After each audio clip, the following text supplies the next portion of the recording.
Hello everyone and welcome back to Shadowman Stories. I can picture some of you already in bed, maybe some of you just getting home from work. Wherever you are, whatever time it is, I'm glad you're here. If this helps you relax or sleep, please like and subscribe. It means a lot. Now, let's get you comfortable and I'll tell you tonight's story. My name is Harold Morgenstern, but everyone calls me Hank. I've been a park ranger in the Chugach National Forest for 25 years now. At 52, I'm the oldest ranger in this district, and I know these mountains better than anyone alive. I should start by telling you about my wife, Sarah. She died 3 years ago in a hiking accident, fell off a cliff during what should have been a simple weekend trip. I wasn't with her that day. Had to work an emergency call. Since then, I've made it my mission to keep every single person in these woods safe. Maybe it's guilt, maybe it's just who I am now. But I don't let hikers take risks anymore. March of 1962 was one of the worst winter thaws I'd ever seen. The snow was melting too fast, making the ground unstable. Hidden cracks in the ice could swallow a person whole. Most sensible folks stayed home. But a research team from the University of Alaska had been out there for 2 weeks, studying how the glaciers were changing. Dr. Rachel Cooper led the team, 5 people total, her, 2 graduate students, and 2 research assistants. They were camped in Devil's Valley, about 120 miles from Anchorage. You can only get there by helicopter when the weather's good. When it's bad, you're completely cut off from the world. The team was supposed to check in every other day. Their last radio call came on March 15th. Dr. Cooper said they'd found something interesting in the ice. That was it. After that, nothing but silence. For 8 days, we tried to reach them. The weather was too rough for helicopters. Blizzards kept rolling through, one after another. I sat in my cabin, listening to the radio static, getting more worried by the hour. I knew that valley. I'd rescued people from there before. It was dangerous even in good conditions. On March 23rd, the wind finally died down. The sky cleared enough for me to ski in alone. My supervisor wanted to wait for backup, but I couldn't stand it anymore. 8 days of silence meant people were probably already dead. Or dying. I loaded my pack with emergency supplies, medical gear, and enough food for a week. My skis were old, but reliable. I'd made this trip dozens of times, though never in conditions this bad. The snow was deep and soft, making every mile twice as hard as it should be. It took me 6 hours to reach the outer edge of Devil's Valley. The silence was the first thing I noticed. No birds singing, no squirrels chattering, no wind through the trees, just my skis cutting through snow and my own heavy breathing. The research team's base camp sat in a clearing near the frozen stream. From a distance, everything looked normal. The big green tents were still standing. Equipment was neatly arranged outside. No signs of violence or animal attacks. But when I got closer, something felt wrong. The snow around the camp was churned up in weird patterns, not like people walking around normally, more like someone, or something, had been pacing back and forth for hours. The footprints were too big, too deep. Some had 5 toes, but stretched out longer than any human foot should be. I called out, "Hello, Dr. Cooper, this is Ranger Morgenstern." Nothing but echoes bouncing off the canyon walls. I approached the main tent carefully. The zipper was open, flapping in the breeze. Inside, sleeping bags were laid out neat and tidy, but all the food was gone. Not just eaten, completely gone. Even the canned goods, even the emergency rations that were hard as rocks. The wooden food crates were chewed up, actual bite marks in the wood, like someone had been so hungry they tried to eat the boxes themselves. The teeth marks were too big for any normal person, too wide, too deep. I found more strange things. Cookpots licked completely clean, utensils with human bite marks, and something that made my stomach turn. Pieces of leather gear that looked like they'd been gnawed on. But no people, no bodies, no blood. The only sound was my heart beating too fast and the distant crack of ice settling somewhere in the valley. I was about to radio for help when I heard something from the trees. A voice, weak and scratchy, calling my name. The voice came from a cluster of pine trees about 50 yards from camp. It sounded human, but wrong somehow, like someone talking through a mouthful of food. Help. Me? I grabbed my rifle and headed toward the sound. The snow got deeper as I moved away from the camp. Each step sank me almost to my knees, but I could see tracks now. Boot prints, but dragged and shuffled like whoever made them could barely walk. "Where are you?" I called out. "Here. So hungry." I found him behind a fallen log. Tim Walsh, one of the graduate students. 23 years old, dark hair, usually about 160. But the person I found didn't look like Tim anymore. He was thin. Not just thin. Skeletal. Like he hadn't eaten in months instead of days. His clothes hung loose on his body. His cheeks were sunken in, making his eyes look huge and wild. But the worst part was his hands. He was missing 2 fingers on his left hand. Recently. I could see the bandages, soaked through with blood. He was holding his right hand up to his mouth, chewing on his index finger like it was a piece of jerky. "Tim." I dropped down next to him. "What happened? Where's the rest of your team?" He looked at me with those big, crazy eyes. "Hank, you're really here?" "I'm here. I'm going to help you." I tried to pull his hand away from his mouth, but he held on tight. "Can't stop," he said. "Been trying for days, but I can't stop eating. I'm so hungry, Hank. Hungrier than I've ever been in my life." I opened my pack and pulled out a protein bar. "Here, real food. Eat this instead." He grabbed it and tore into it like a wild animal. Ate the whole thing in about 10 seconds, wrapper and all. Then he looked at me with those desperate eyes. "More. Please. I need more." I gave him another bar. Same thing. Gone in seconds. Then another. I watched him eat 6 protein bars, 2 apples, and a whole sandwich. It should have been enough food for a full day. But he kept looking at me like he was still starving. "Tim, tell me what happened to your team." "We found it," he whispered. "In the ice. Dr. Cooper said it was just an animal. An old animal, frozen for maybe 100 years. But when we dug it out..."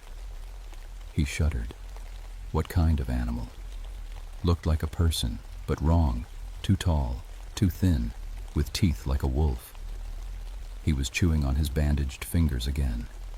"It was dead. Had to be dead. Been frozen solid.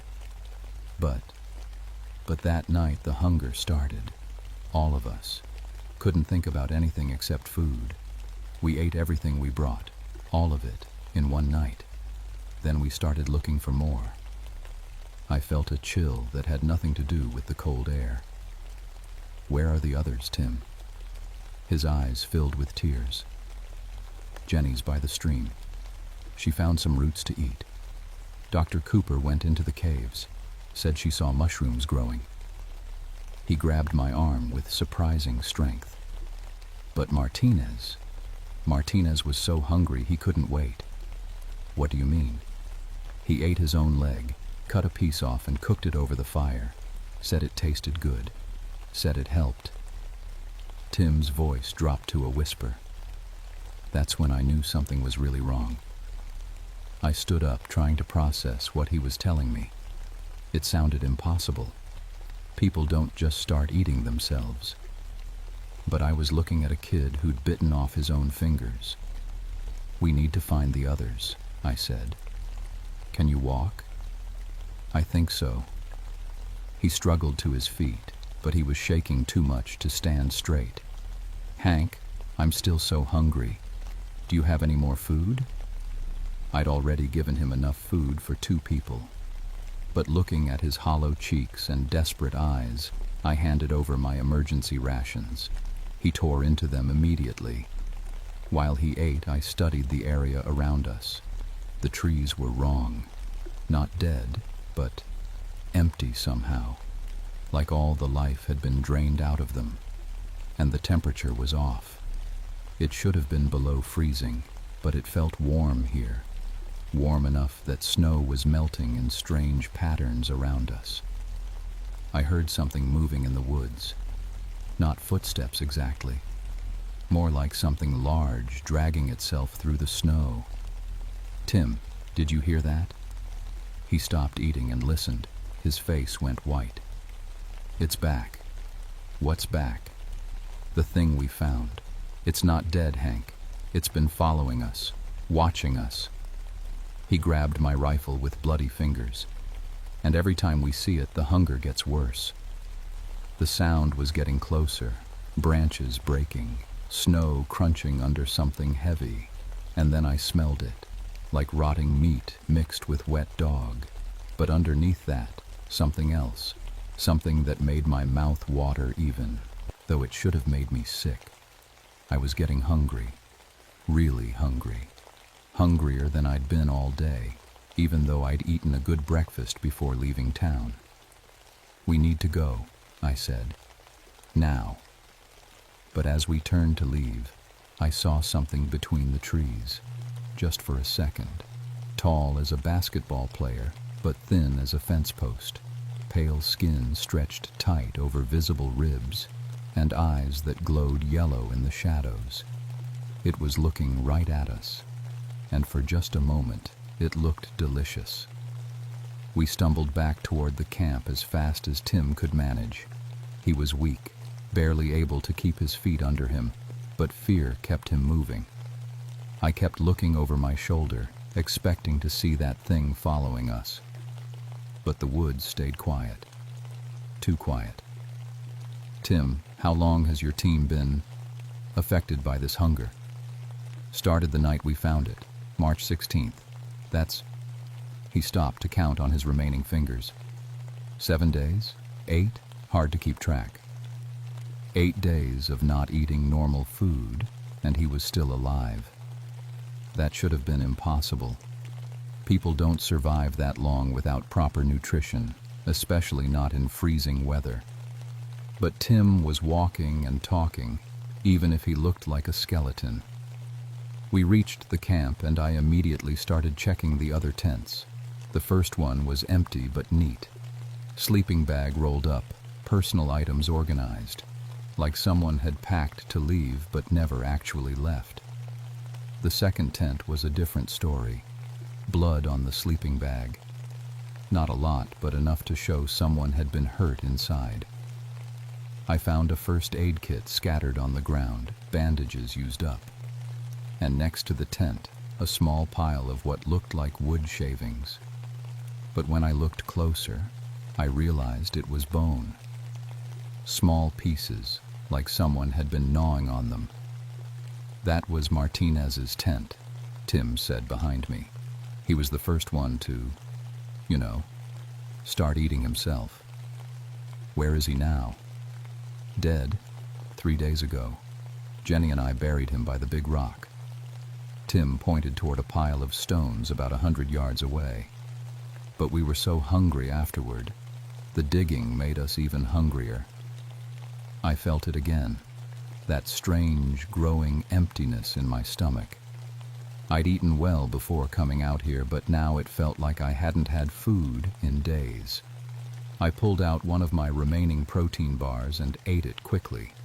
It didn't help. If anything, eating made the hunger worse. Hank, we should go find Jenny and Dr. Cooper, Tim said. Before dark, things get worse at night. What do you mean, worse? That's when it comes closest. The thing from the ice. Sometimes we can see it clearly, and when we do, He rubbed his stomach. The hunger becomes like pain, actual pain, like your body is eating itself from the inside. We headed toward the stream where Tim said Jenny might be. The path was easy to follow, deep gouges in the snow where someone had been crawling, not walking, crawling on hands and knees like an animal. The gouges led to the frozen stream bank. I found Jenny Novak face down in the snow, her hands buried in the muddy ground underneath the ice. She was digging with her fingernails, which were torn and bloody, digging for roots, grubs, anything organic. "Jenny," I called out. She looked up at me, and I had to take a step back. Her face was covered in mud and bits of roots. Her lips were blue from cold, but her eyes burned with a frantic energy. Like Tim, she'd lost a lot of weight. But more than that, she didn't look entirely human anymore. "Food," she said in a voice like gravel. "Need food. Found some roots, but they're not enough. Never enough." She went back to digging, clawing at the frozen ground with her bare hands. I could see she'd already eaten some of what she'd found. Dirty roots, dead bugs, even pieces of rotten bark. "Jenny, look at me. I'm Hank Morgenstern, the park ranger. I'm here to help you." "Can't help," she said without looking up. "Nothing helps. Been trying to eat the earth, but it doesn't fill the hole. The hole just keeps getting bigger." I knelt down next to her and tried to pull her hands away from the dirt. She fought me with surprising strength. "I have real food, Jenny. Protein bars, dried fruit." That got her attention. She spun around and grabbed my pack, tearing it open before I could stop her. She found my food and started eating everything at once. An apple, 2 protein bars, and a bag of trail mix. She ate them so fast she was choking, but she couldn't slow down. When she finished, she looked at me with pleading eyes. "More. Please, more." I'd given her enough food for a full day, just like with Tim, but I could see it wasn't helping. The hunger was still there, burning in her eyes like a fever. "Where's Dr. Cooper?" I asked. "Caves." She said there might be mushrooms in the caves, but that was 2 days ago. Jenny was already looking around for more things to eat. Maybe she found something, maybe she found enough. The caves were a half-mile hike up the valley slope, natural limestone formations that went deep into the mountain. I'd explored them before in better weather. They were dangerous, easy to get lost, easy to fall down a hidden shaft. "We'll go look for her," I said. "Can you two walk that far?" Tim and Jenny looked at each other. Something passed between them that I didn't like. A look I'd seen before, in the eyes of starving animals. "We can walk," Tim said. "But Hank, you should know something. The hunger, it's not just about food anymore." "What do you mean?" "When you're hungry enough, when you haven't eaten for days and days, everything starts to look like food." He was staring at my hands, even things that shouldn't. Jenny nodded. "Dr. Cooper told us to stay away from each other, especially after Martinez. She said the hunger makes you see people differently." I felt a chill run down my spine. "Are you saying you've thought about eating each other?" "Not thought about," Jenny said quietly. "Planned. We've all planned it. We just haven't been brave enough to start."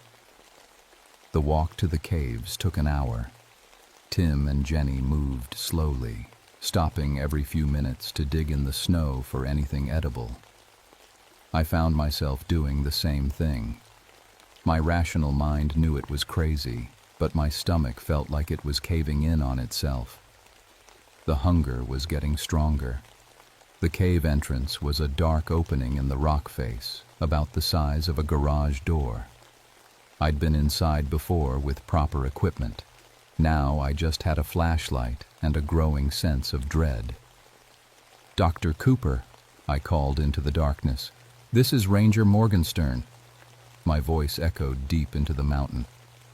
After a moment, we heard a response, faint, but definitely human. "In here." We headed into the cave. The temperature dropped immediately, and our breath started fogging. But underneath the cold, there was that same smell from the woods, rotting meat and wet fur. My flashlight beam showed a narrow tunnel leading deeper into the mountain. The walls were slick with moisture, and there were marks in the stone. Deep scratches, like something with claws had been digging. "Dr. Cooper," I called again. This time the response was closer. "Hurry, so hungry, found something." We followed the tunnel for about 50 yards before it opened into a larger chamber. My flashlight swept across the space and found Dr. Rachel Cooper sitting against the far wall. She was in better shape than Tim and Jenny, still thin but not skeletal. She was holding something in her lap, eating it slowly and carefully. In the dim light, it looked like meat. "Dr. Cooper, thank God you're alive. I'm here to get you out." She looked up at me with a strange smile. "Too late for that, Ranger. But I found something wonderful, something that actually satisfies the hunger." She held up what she was eating. In the flashlight beam, I could see it clearly. It was a human hand, frozen but definitely human. And from the wedding ring on one finger, I could tell it belonged to a man. "Where did you find that?" I asked, though I was afraid I already knew. "Martinez. We didn't bury all of him." Her voice was dreamy, satisfied. "I know how it sounds, but you don't understand the hunger until it hits you. When you're hungry enough, this tastes better than anything." Tim and Jenny pushed past me, drawn by the smell. I could see the want in their eyes. "Dr. Cooper," I said, trying to keep my voice steady. "That's not food. You're eating a person." "I know exactly what I'm eating." She took another bite. And for the first time in 8 days, I'm not hungry. That's when I heard it again. The sound from the woods. Something large moving through the cave tunnels behind us. Getting closer. And with it came a wave of hunger so strong I almost fell over. My stomach cramped, like someone was twisting a knife in it. I looked at Dr. Cooper eating that frozen hand, and for a horrible moment, it looked like the most delicious thing I'd ever seen. The thing from the ice was coming, and it was bringing the hunger with it. The sound in the tunnels grew louder, a scraping noise like bone dragging against stone. Dr. Cooper kept eating, but Tim and Jenny pressed close to me, trembling. "It's coming," Jenny whispered. "When it gets close, the hunger gets so bad you can't think straight." My stomach was cramping now, waves of pain that made it hard to stand. I'd eaten enough food for a full day, but my body was screaming for more, and the smell coming from Dr. Cooper's meal was making my mouth water. I fought against it. "We're getting out of here, now." But as I turned toward the tunnel, something blocked our exit. It stood 12 feet tall, hunched over to fit in the cave. Its skin was pale white, stretched tight over ribs I could count from across the room. Its arms hung down past its knees, ending in fingers that looked more like claws. And its face. The face was almost human, but the jaw was too long, filled with yellow teeth that came to sharp points. Its eyes glowed in my flashlight beam like a cat's, but intelligent, hungry, and focused entirely on us. "The Wendigo," Dr. Cooper said calmly. "That's what the old prospector stories called it. The thing that comes when people are hungry enough to eat each other." The creature's voice was like wind through dead trees. "Hungry, always hungry, but you can help me feed." The pain in my stomach doubled. I dropped to my knees, clutching my sides. Around me, Tim and Jenny were moaning. The hunger was becoming unbearable. It feeds on starvation, Dr. Cooper explained, still eating that horrible meal. The more desperate we get, the stronger it becomes. It doesn't want to kill us quickly. It wants us to suffer, to make the choice ourselves. What choice? I gasped. To eat each other, to become like it. The Wendigo stepped closer. As it moved, I could see that it wasn't just tall. It was growing, getting bigger with each step, fed by our hunger, our desperation. "I know what you did," it said to me directly. Its voice was inside my head now, not just in the cave. "I know about your wife." Images flashed through my mind. Sarah on her last hike. But not alone like I'd always thought. She was with 2 other hikers, a young couple from the city. They'd gotten lost, run out of food, been trapped by a storm for days. And when they got hungry enough... "No," I said. "That's not what happened. She fell. She fell because they pushed her, after they ate her supplies, after they decided she was unnecessary."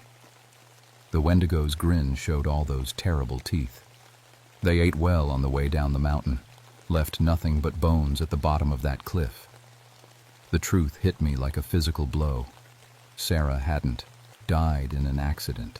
She'd been murdered by hungry hikers who saw her as food, and I'd never known. "Join me," the Wendigo whispered. "I can give you revenge. I can give you the power to hunt the ones who killed her. All you have to do is feed the hunger." The pain in my stomach was beyond anything I'd ever felt. It was like my body was consuming itself from the inside. I looked at Tim and Jenny, writhing on the ground next to me. They were suffering just as much. Dr. Cooper stood up, still holding what remained of Martinez's frozen hand.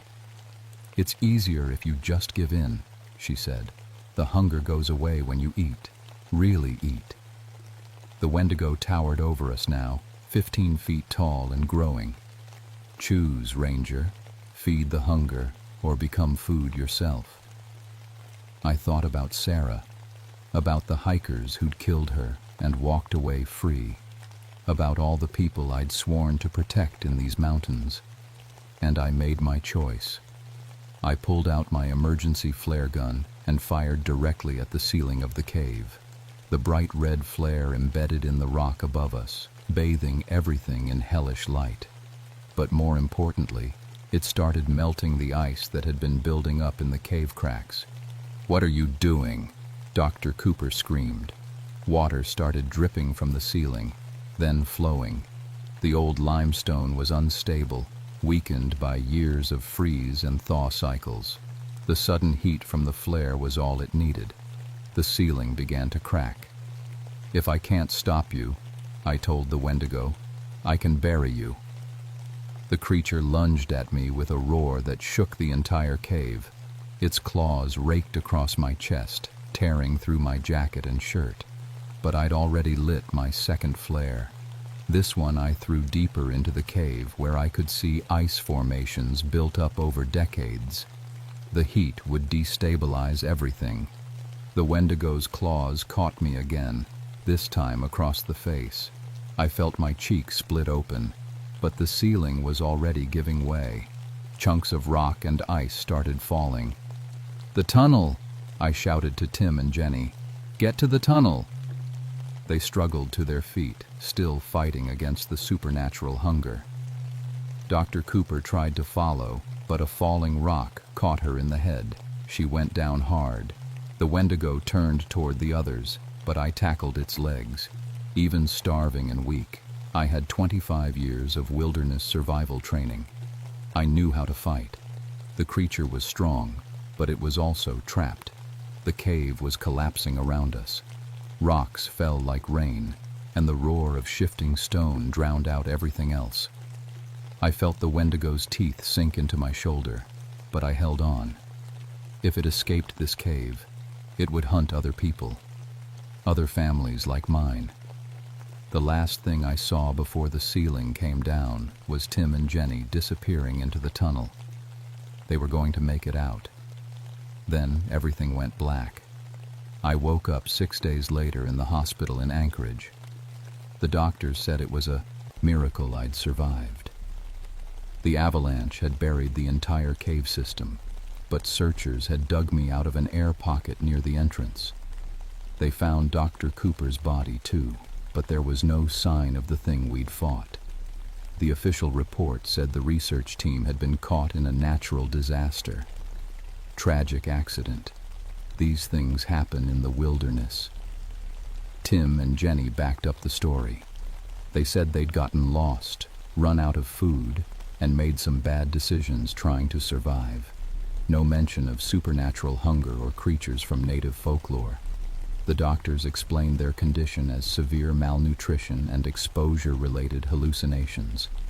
But I knew the truth, and I could see in their eyes that they remembered too. The worst part came after I got home. I thought surviving the collapse had cured me. For a few days, I ate normal amounts of food and felt satisfied. I started to believe the nightmare was over. I was wrong. On my first night back in my cabin, the hunger returned. Not as bad as in the cave, but constant, always there. I'd eat a full meal and still feel empty. I'd wake up in the middle of the night with stomach cramps that felt like someone was clawing me from the inside. I called the hospital, thinking maybe I had internal injuries they'd missed.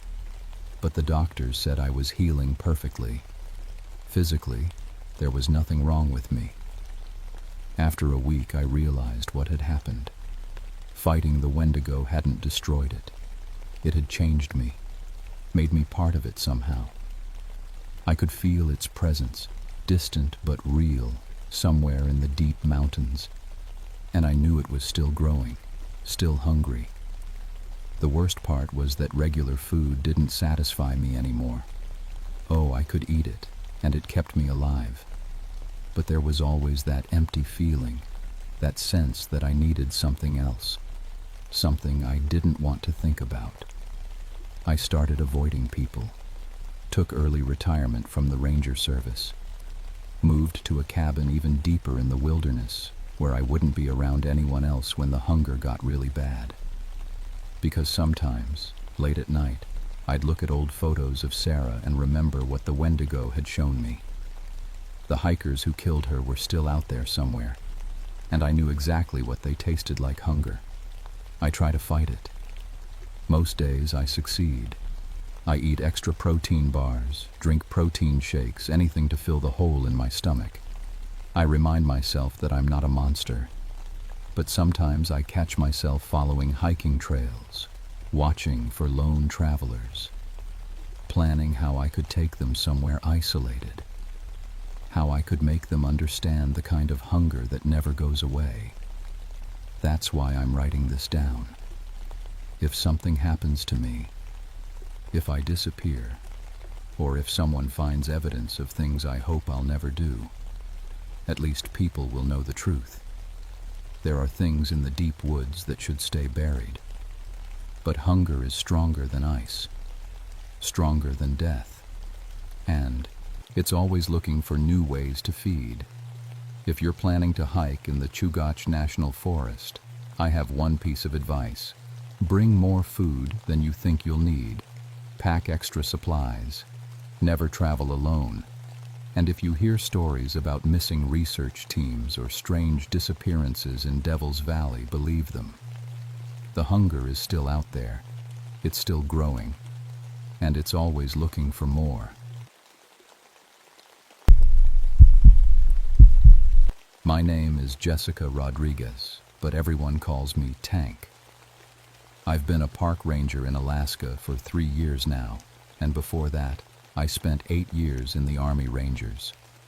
People always ask why I left the military for this job.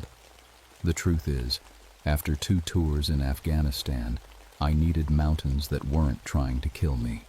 I was wrong about that part. It's August 1987, and I'm sitting in the Wrangell Mountains Ranger Station, looking at a missing persons report. 8 climbers, all experienced, all overdue by 3 days. The weather's been perfect, no storms, no sudden temperature drops, nothing that should have stopped them from checking in. Their names are written on the form in front of me. Dr. Michael Chen, team leader, 20 years of climbing experience. Sarah Williams, mountain guide from Colorado. The Peterson brothers, twins who'd climbed everywhere from the Himalayas to the Andes. 4 more names, all people who knew what they were doing up there. The thing is, I know these mountains better than most. I've pulled 17 people off these peaks in the last 3 years. Some alive, some not. I know every trail, every cliff face, every place where things can go wrong. My boss, Ranger Collins, usually sends a full team for something like this, but we're short-staffed, and he knows I can handle myself. Tank, you sure you want to go up there alone? Collins asks, standing over my desk. He's got that worried look he gets when he thinks I'm being too tough for my own good. I'll be fine, I tell him. Besides, if they're hurt, every hour counts. Collins nods, but I can see he's not happy about it. Radio check every 4 hours. If I don't hear from you, you will, I say, already packing my gear. The drive to the trailhead takes 2 hours on rough mountain roads. The whole time I'm thinking about the missing climbers. The mountain they were attempting is one we don't have an official name for, just Peak 847 on the maps. It's not the highest around here, but it's one of the hardest to climb. Straight granite walls, loose rock, and weather that can change in minutes. But that's not what bothers me. What bothers me is that this isn't the first time people have gone missing on Peak 847. I've been going through old reports, and there's a pattern going back to the 1920s. Experienced climbers who just disappear. Search teams that find nothing, or find things that don't make sense. Like the expedition in 1934.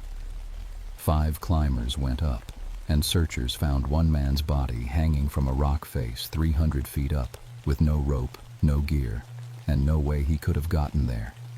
The official report said, equipment failure, but the photos show something different. The man's hands were pressed into the rock itself, like he'd been pushing against solid stone so hard it left impressions. I shake my head and focus on driving. Old stories, that's all. Mountains are dangerous enough without making up ghost stories. At the trailhead, I check my gear one more time. Climbing rope, harness, helmet, first aid kit, emergency shelter, food for 5 days. My radio, GPS unit, and emergency beacon. And my .44 Magnum, not standard Ranger equipment, but these mountains have bears, and I learned in the Army that it's better to have protection you don't need than need protection you don't have. The first part of the hike is easy, following a worn trail through pine forest. The air smells like tree sap and clean mountain water. It's quiet except for my footsteps and the distant sound of a stream. This is the Alaska I came here for. Peaceful, clean, far from the noise and chaos of the world. After 3 miles, the trail starts climbing seriously. The trees get smaller and the rocks get bigger. I can see Peak 847 ahead of me, rising like a stone fist against the sky. From here, it looks impossible to climb, but I know that's just the angle. Climbers have been getting up there for decades. Most of them come back down. As I hike, I keep my eyes open for any sign of the missing team. Broken gear, footprints, anything that might tell me which route they took. The problem is, there are at least 6 different ways up Peak 847, and without knowing which one they chose, I could spend days searching. That's when I find the first clue. It's just after noon, maybe 4 miles from the trailhead, when I spot something yellow caught on a pine branch. Climbing rope, expensive stuff, the kind serious mountaineers use. But it's not just caught on the branch, it's melted. The nylon fibers are fused together like they were exposed to intense heat. I look around for signs of a fire, but there's nothing. No burn marks, no charred wood, nothing. Just this piece of rope that looks like someone held a blowtorch to it. I bag the rope as evidence and keep hiking, but now I'm worried. Equipment doesn't just melt for no reason, and if their ropes failed... The radio crackles. Tank, this is base. Radio check. This is Tank. I'm about 4 miles in. Found some damaged climbing rope. No sign of the team yet. Roger. Keep us posted. I clip the radio back to my belt and keep walking. The mountain is getting closer now, and I can see the climbing routes more clearly. That's when I notice something that makes me stop. There are new handholds carved into the rock face. I can see them through my binoculars. Deep grooves in the granite, like someone took a chisel and hammer to the stone. But they're not where any climber would put them. They're too far apart, spaced for someone much taller than any normal person. I lower the binoculars and stare up at the mountain. In Afghanistan, I learned to trust my gut when something felt wrong. Right now, every instinct I have is telling me to turn around and call for backup. Instead, I adjust my pack and keep climbing. The trail gets steeper as I get closer to Peak 847's base. By 3 o'clock, I'm scrambling over loose rock and using my hands as much as my feet. This is where most day hikers turn back, but I'm just getting started. That's when I find the camp. It's set up in a small clearing about 200 yards from the base of the climbing routes. 4 tents still standing, with gear scattered around like the team left in a hurry. But there's no one here. Hello? I call out. Anyone here? This is Park Ranger Rodriguez. Nothing but echo. I approach the campsite carefully, hand near my radio. The tents are expensive expedition models, built to handle bad weather. Food is still hanging in bear bags, properly stored. Climbing gear is laid out neatly. Ropes, harnesses, helmets, all the technical equipment you'd need for a serious ascent. But no people. I check each tent. Sleeping bags are rolled up. Personal items are organized. Everything looks normal, except for one thing. There's no dust. In the mountains, gear left alone for 3 days picks up dirt, pine needles, bird droppings. This stuff looks like it was abandoned an hour ago. The radio crackles. Tank, radio check. Base, I found their camp. No sign of the climbers, but all their gear is here. Something's not right. What do you mean, not right? I'm looking at the climbing route they must have taken. There are fresh handholds carved in the rock, but they're wrong. Too deep, too far apart, like they were made by someone 12 feet tall with superhuman strength. The campsite looks fresh, like they just left. And there are modifications to the climbing route that don't make sense. Static. Then Collins's voice. Tank, I want you to document everything and come back down. We'll send a full team tomorrow. I'm about to agree when I see something that makes my blood turn cold. Footprints in the dirt near the largest tent. But they're not human footprints. They're enormous, at least 18 inches long and 8 inches wide, with deep toe impressions pressed into the hard-packed earth. The prints are fresh, no debris in them, and they lead directly toward the cliff face. Base, I need to check something. We'll radio back in 1 hour. Tank, wait. I turn off the radio and follow the prints. They lead to the base of Peak 847's steepest face, the one that requires technical climbing equipment to ascend. But these prints go right up to the rock wall, and then stop. Like whoever made them just walked up the vertical stone. I look up following the route with my binoculars.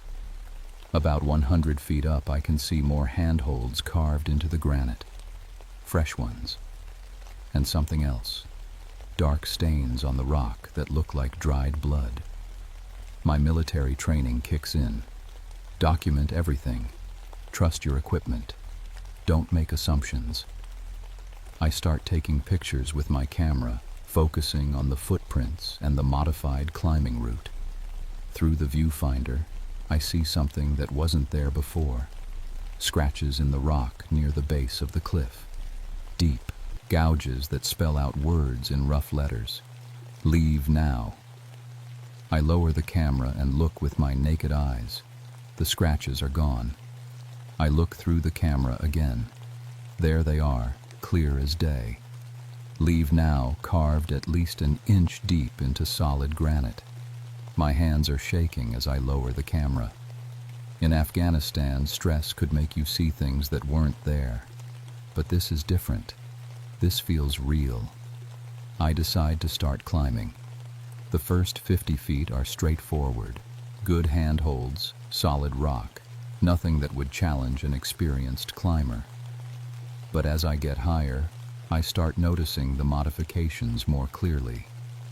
Someone or something has been changing the rock face, creating handholds where none should exist and removing others that would be natural climbing points. It's like the mountain is being customized for something that climbs differently than humans. At 80 feet up, I find the first body. Dr. Michael Chen is wedged into a crack in the rock face, completely inaccessible without rappelling equipment. But there's no rope anywhere near him. No way he could have gotten into that position. His climbing harness is still intact, but his rope has been cut, not frayed or broken, cut with something sharp. His face is turned toward me, and his expression is one of pure terror. His mouth is open in a silent scream, and his eyes are wide and staring. But what makes me nearly lose my grip on the rock is what I see in his pupils. They're reflecting something huge moving behind me. I spin around as fast as I can while maintaining my grip on the cliff face. There's nothing there but empty air and the forest far below. But I swear I can feel something watching me. Something big enough to cast a shadow across the rock face. "Hello?" I call out. My voice echoes off the mountains, but there's no answer. I look back at Dr. Chen's body. His eyes are now closed. That's impossible. Dead people don't close their eyes. But I know what I saw. They were open when I first spotted him, and now they're shut. I key my radio with shaking hands. "Base, this is Tank. I found Dr. Chen. He's dead. Something's very wrong up here." Static.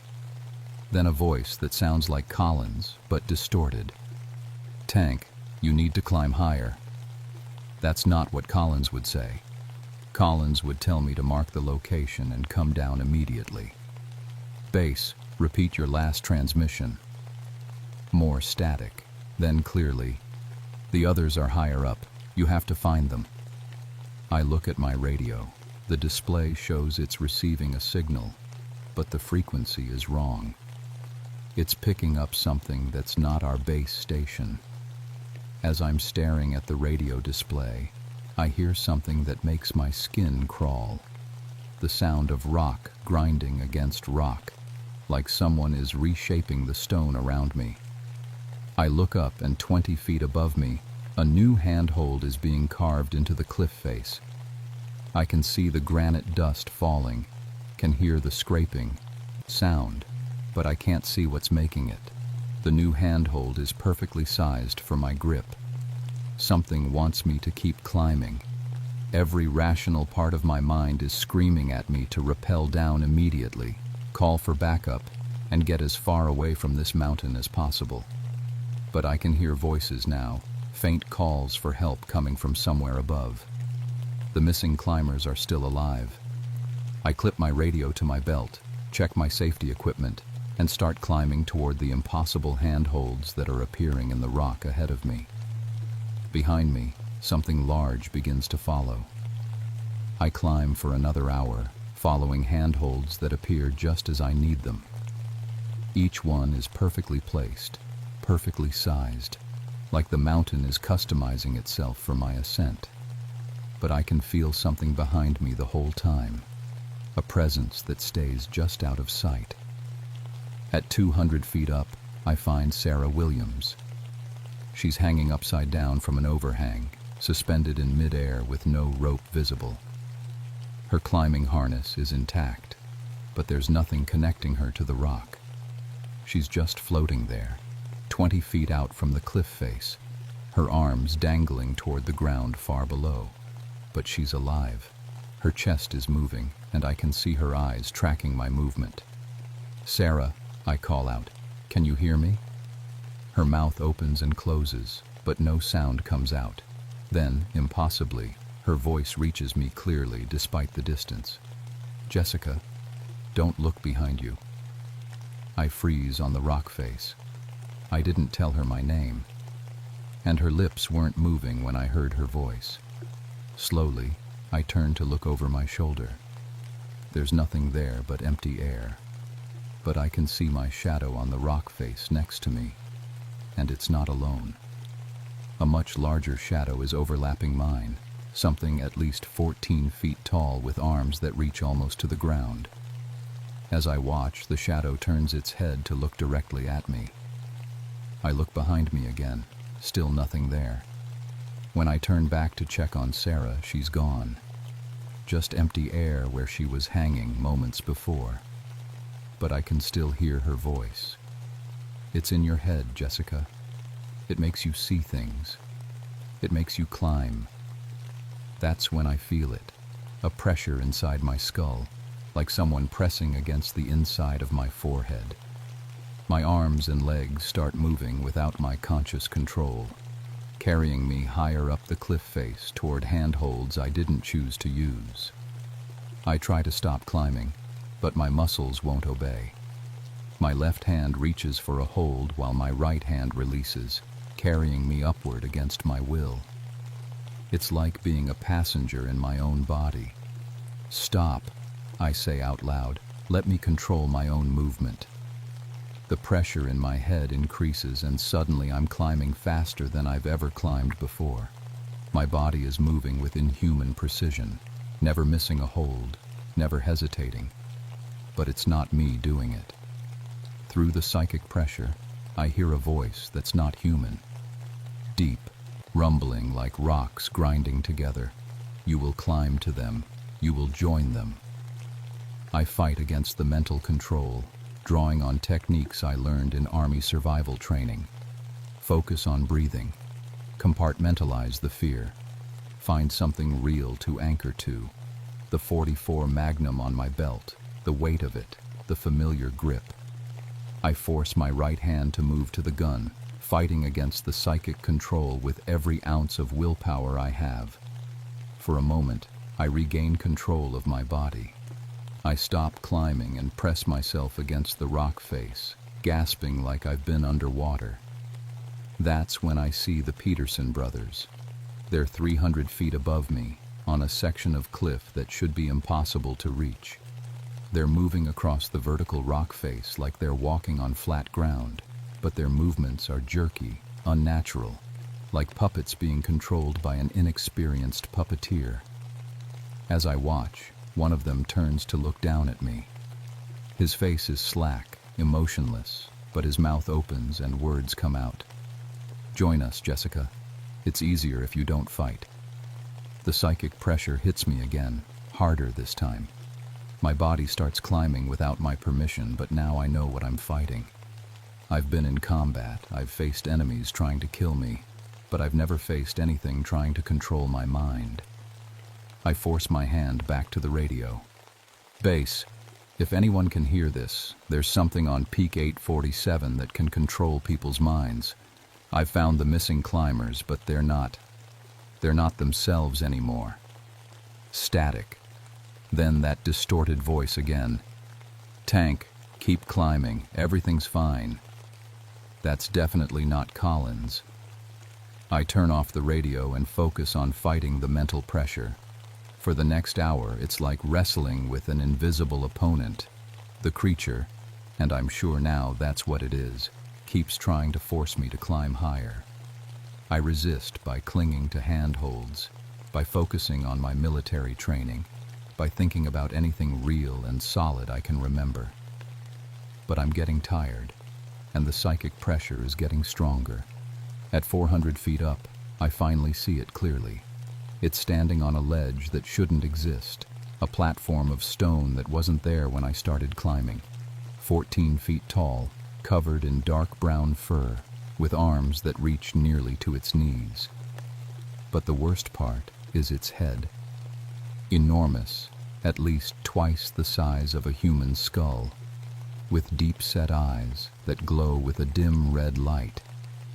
And I can feel its thoughts pressing against my mind like a heavy blanket, trying to smother my consciousness.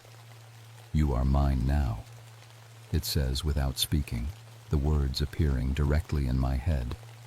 "Like the others, you will climb until your heart stops. Then I will place your body where the next ones can see it."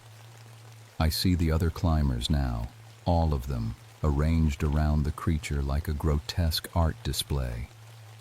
They're positioned in impossible places on the cliff face, their bodies twisted into climbing poses they couldn't have achieved on their own. Their eyes are open but empty, staring out at the mountains with the blank expression of mannequins. But they're still breathing, still alive, trapped inside bodies they can no longer control. The creature steps forward and reality bends around it. I watch stone flow like liquid under its feet, creating new handholds and ledges as it moves. This thing doesn't just climb the mountain, it reshapes it. "I am the king of this mountain," it says in my head. "I have been here since before your kind learned to make fire. Climbers come to challenge my peaks, and I make them part of my domain." The psychic pressure intensifies, and I feel my consciousness being pushed into a corner of my own mind. My body starts climbing again, carrying me toward the creature and its collection of living puppets. But I still have one advantage: the explosives training from my army days. While my body climbs against my will, I force my mind to work on a different problem. I'm carrying standard ranger gear, but some of it can be repurposed. Emergency flares contain magnesium. My camp stove uses pressurized fuel. The battery from my GPS unit can create a spark. If I can't fight this thing directly, maybe I can bring part of the mountain down on it. I let the creature think it's winning, let my body carry me closer to its ledge while my mind plans an improvised explosive device. The psychic pressure is overwhelming now, but I hold on to one clear thought. I'm not just a park ranger anymore. I'm a soldier, and soldiers find a way to complete the mission, even if it kills them. As I reach the creature's ledge, I get my first clear look at what I'm really facing. Its eyes are like looking into deep caves, and I can see intelligence there. Ancient, patient, completely alien. This thing has been hunting humans for decades, maybe centuries, perfecting its techniques for psychological torture. "Welcome to my collection," it says, gesturing to the controlled climbers positioned around the ledge. "You will make an excellent addition." But while it's savoring its victory, I'm already working on mine. I just hope I can finish setting the charges before it realizes what I'm doing. The creature's psychic control is almost total now. I can feel my own thoughts being pushed aside as it takes over my motor functions. My body moves like a puppet while my consciousness screams from inside my own skull. But the creature makes a mistake. It's so focused on controlling my movements that it doesn't pay attention to my hands as they work on the gear clipped to my belt. Emergency flare in my left pocket, GPS battery in my right, camp stove fuel in my pack. All the components I need for an improvised explosive device, if I can assemble them without the creature noticing. "You fight harder than most," the creature says, its voice echoing inside my head. "But you will learn, as they did, That resistance only makes the process more painful. It gestures to the other climbers positioned around the ledge. Now that I'm close, I can see the truth about them. They're not dead. They're worse than dead. Their bodies are perfectly preserved by the creature's power, but their minds are trapped, conscious but helpless, forced to watch through their own eyes as their bodies are used as decorations. Sarah Williams turns her head to look at me, and I can see the awareness in her eyes, the desperate plea for help. Her mouth moves soundlessly. Kill me. That's when I understand what I'm really fighting. This creature doesn't just kill climbers. It collects them. It keeps them alive and aware while using their bodies as trophies, forcing them to experience an eternal nightmare of imprisonment. The rage breaks through the psychic control for a moment, and I'm able to move my hands freely. I pull the pin from the emergency flare and start unscrewing the camp stove fuel canister. The creature notices. "What are you doing?" Instead of answering, I bite down hard on my tongue, using the pain to focus my mind. Blood fills my mouth, but the sharp sensation cuts through the psychic fog. "You think to hurt me?" The creature laughs, a sound like grinding stone. "I have survived avalanches, earthquakes, lightning strikes. What can one small human do?" I force myself to speak. "You made a mistake. You chose the wrong soldier." The creature's glowing eyes narrow. It increases the psychic pressure, trying to regain full control of my body, but I'm ready for it now. I let it control my legs and torso while keeping my hands working on the improvised bomb. "In Afghanistan," I say through gritted teeth, "we had a saying, when you can't retreat and you can't advance, you blow up the battlefield." The creature realizes what I'm doing and lunges toward me, but it's too late. I've connected the GPS battery to the flare igniter and shoved both into the fuel canister. The device isn't sophisticated, but it doesn't need to be. At this altitude, a small explosion can trigger a massive rockfall. "You will die too," the creature says. "I know." I meet its alien gaze. "But you'll let them go." "No, they are mine forever." That's when I trigger the device. The explosion isn't large by itself, maybe equivalent to a stick of dynamite. But we're on a ledge created by the creature's power, not natural rock formation. When the blast hits, the psychically formed stone disintegrates like sand. The creature roars, a sound that makes the mountain shake. As its concentration breaks, I can feel the psychic control snapping like a rubber band. Suddenly, Sarah and the Peterson brothers and Dr. Chen and all the others are falling, their bodies no longer held in impossible positions. But the creature isn't finished. As the ledge collapses beneath us, it reaches out with its massive hands, trying to grab me before I fall. Its claws rake across my climbing harness, cutting through the webbing like paper. I'm falling now, 400 feet above the forest floor, but I'm falling free. For the first time in hours, my mind is completely my own. The creature is falling too, but it's not helpless like the rest of us. Even as it plummets, I can see it reshaping the rock face, trying to create handholds to break its fall. Its power is incredible, but the explosion disrupted its concentration enough to weaken its control. I catch a glimpse of the other climbers falling around me. Some of them are trying to deploy emergency equipment. Sarah has gotten her hands on a backup rope and is attempting to set an anchor. Dr. Chen is conscious and moving, no longer under psychic control. They might survive this, some of them anyway, but the creature is recovering faster than I hoped. Even while falling, it's managing to slow its descent by creating tiny ledges and handholds in the cliff face. Its eyes are locked on mine, and I can feel it trying to re-establish psychic contact.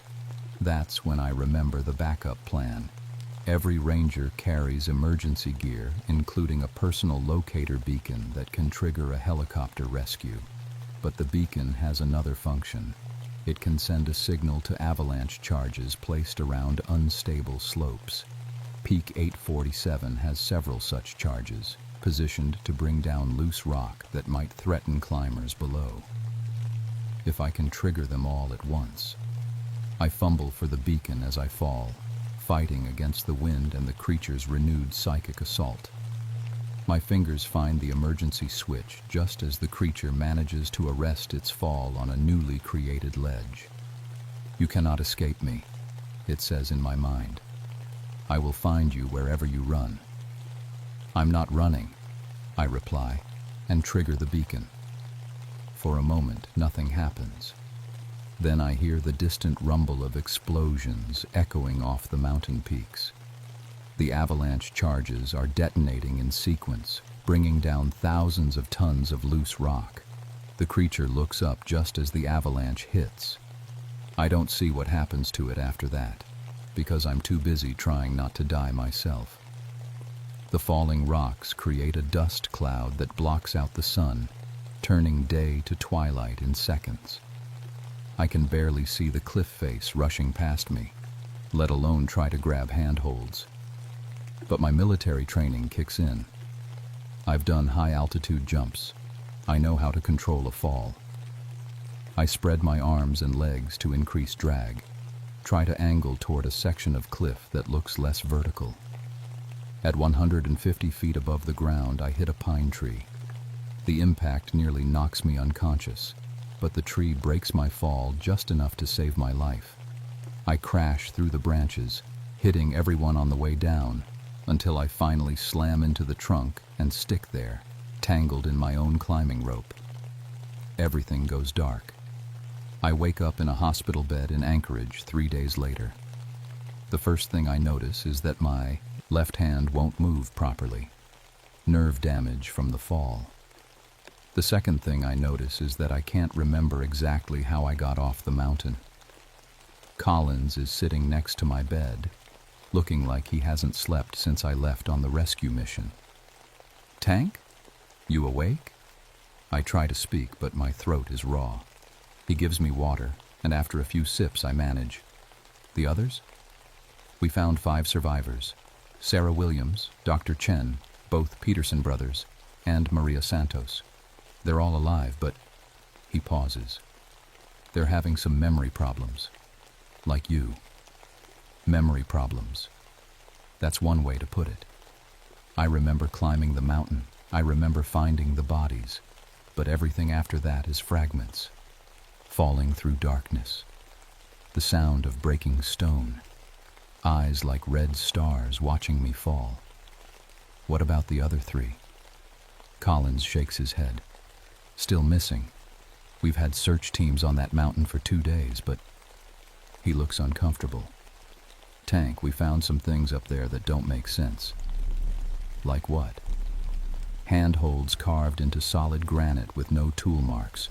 Rock formations that weren't there on the geological survey maps. And your climbing rope was cut, not broken. Cut clean through with something sharp."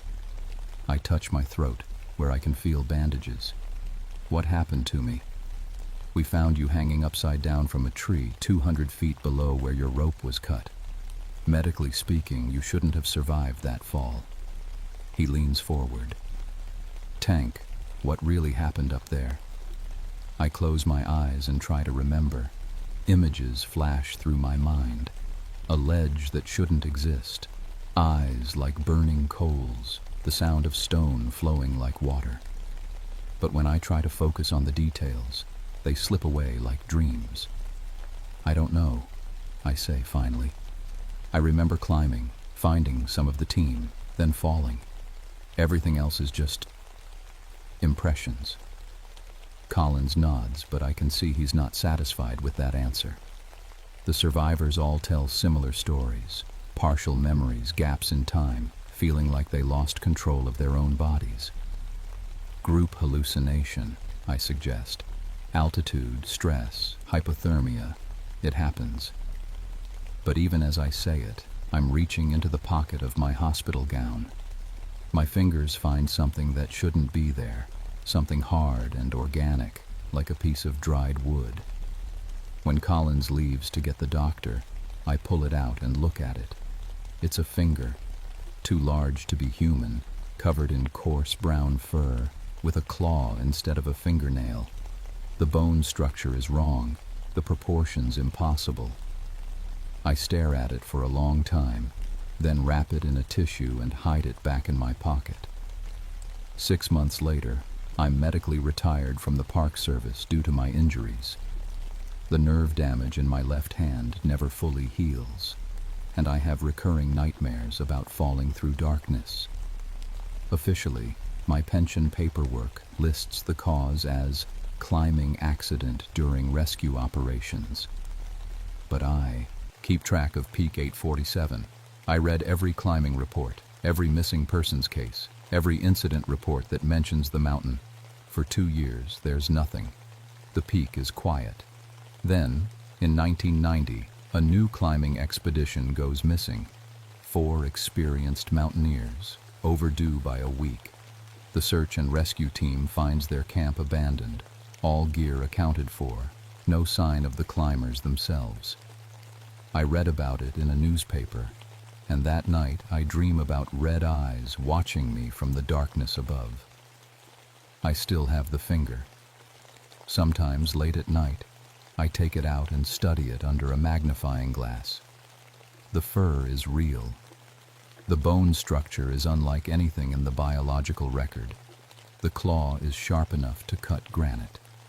3 people know about it besides me: a retired anthropologist, a forensic pathologist, and a government biologist whose name I can't mention. All 3 have confirmed that it doesn't belong to any known species. All 3 have suggested that I lose the sample for my own safety. I've considered it, but every time I think about throwing it away, I remember Sarah Williams's eyes, the desperate plea for help, the awareness trapped inside a body she couldn't control. Whatever's on that mountain is still there, and someday, someone else is going to need proof that the impossible can happen. I keep the finger in a small metal box in my kitchen freezer, wrapped in plastic and labeled ice cream. My doctor says the memory problems from the accident might improve with time, but I'm not sure I want them to.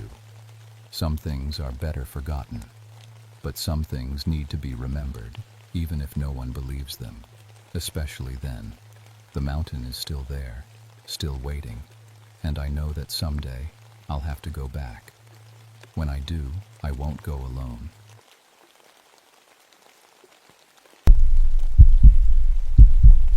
My name is Catherine Blackwood, but everyone calls me Cat. I used to be a weather specialist in the Air Force, but now I work alone in one of the most remote places on Earth. The Arctic National Wildlife Refuge in Alaska doesn't have many visitors. In fact, during the summer of 1971, I was the only human being for 200 miles in any direction. My job was simple: watch the weather, record the numbers, and radio in my reports twice a day. The station sat on flat tundra that stretched to the horizon like a brown carpet. No trees, no hills, nothing but grass and small flowers that bloomed fast in the midnight sun. From June to August, the sun never set. It just rolled around the sky in a big circle, making it hard to tell what time it was. I had a small cabin with my equipment, a radio tower, and a landing strip for the monthly supply plane. That was it. My whole world. Why did I take such a lonely job? Money, plain and simple. The government paid me 3 times what I could make anywhere else. I had a 7-year-old daughter back home with my parents, and I wanted to give her a good life. 1 more season, I told myself. Just 1 more summer, and I'd have enough saved to quit and find work closer to home. The tundra wasn't really empty, though. Millions of birds came here every year to lay their eggs. Geese, ducks, cranes, and dozens of other species I couldn't name. In June, the ground was covered with nests and eggs. The noise was incredible, constant honking, quacking, and calling that went on all day and night. The local Inuit people had stories about this place. Old Pete, who flew supplies to me sometimes, told me about the thunderbird, a giant creature that controlled the weather, he said. His grandmother swore she saw it once, back when she was young. Wings so big they blocked out the sun. I smiled and nodded, but I didn't believe it. I was a scientist. I dealt with facts and numbers, but even scientists can be wrong. It started on June 15th. I remember the exact date because that's when my instruments began acting crazy. I was taking my morning readings at 6 a.m. when I noticed the barometer. It showed air pressure dropping fast, too fast. In my 8 years of weather work, I'd never seen anything like it. The numbers didn't make sense. I checked the instrument 3 times, thinking it was broken. But the reading stayed the same. According to my equipment, a massive storm was coming. But when I looked outside, the sky was perfectly clear, blue and empty, with just a few white clouds near the horizon. That's when I noticed the birds. They were leaving. Not just a few birds, all of them. Every single goose, duck, and crane was taking off at once. The air filled with wings and desperate calls. In 30 minutes, the tundra went from noisy and crowded to completely silent. I'd never seen anything like it. Birds know things we don't. They can sense earthquakes and storms before our instruments can, but this was different. They weren't just moving to safer ground. They were running away. I tried to radio the base in Fairbanks, but got nothing but static.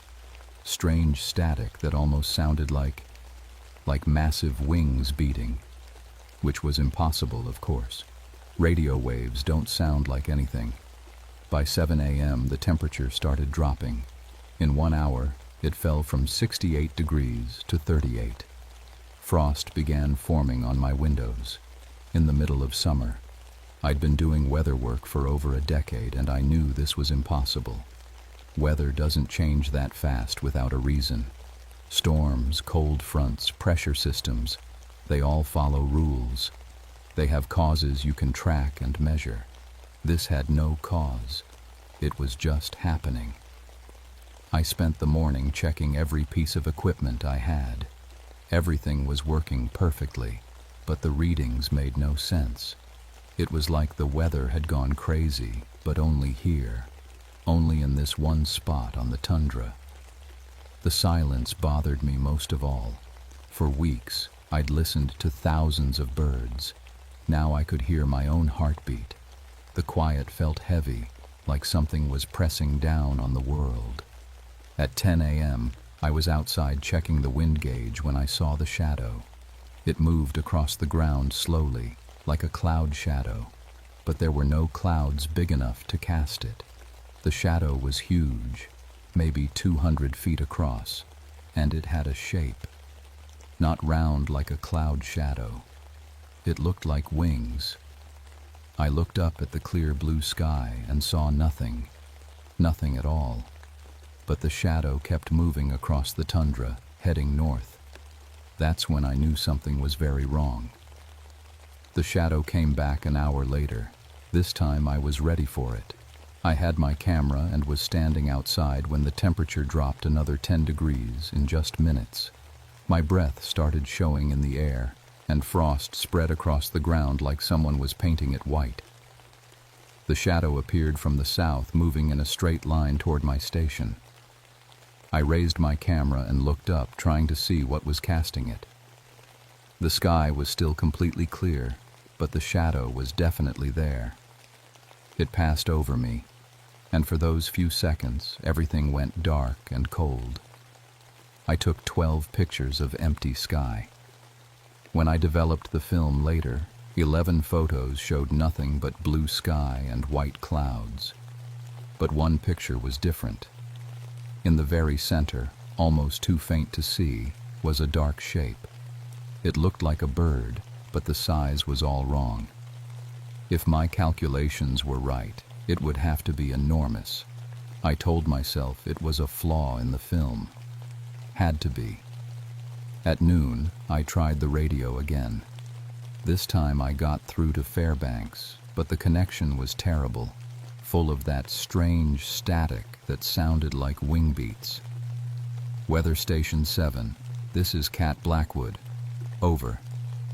Cat, this is Base Control. Your morning report didn't come through. What's your status? Over. I'm having equipment problems. I lied. I couldn't tell them the truth. Who would believe it?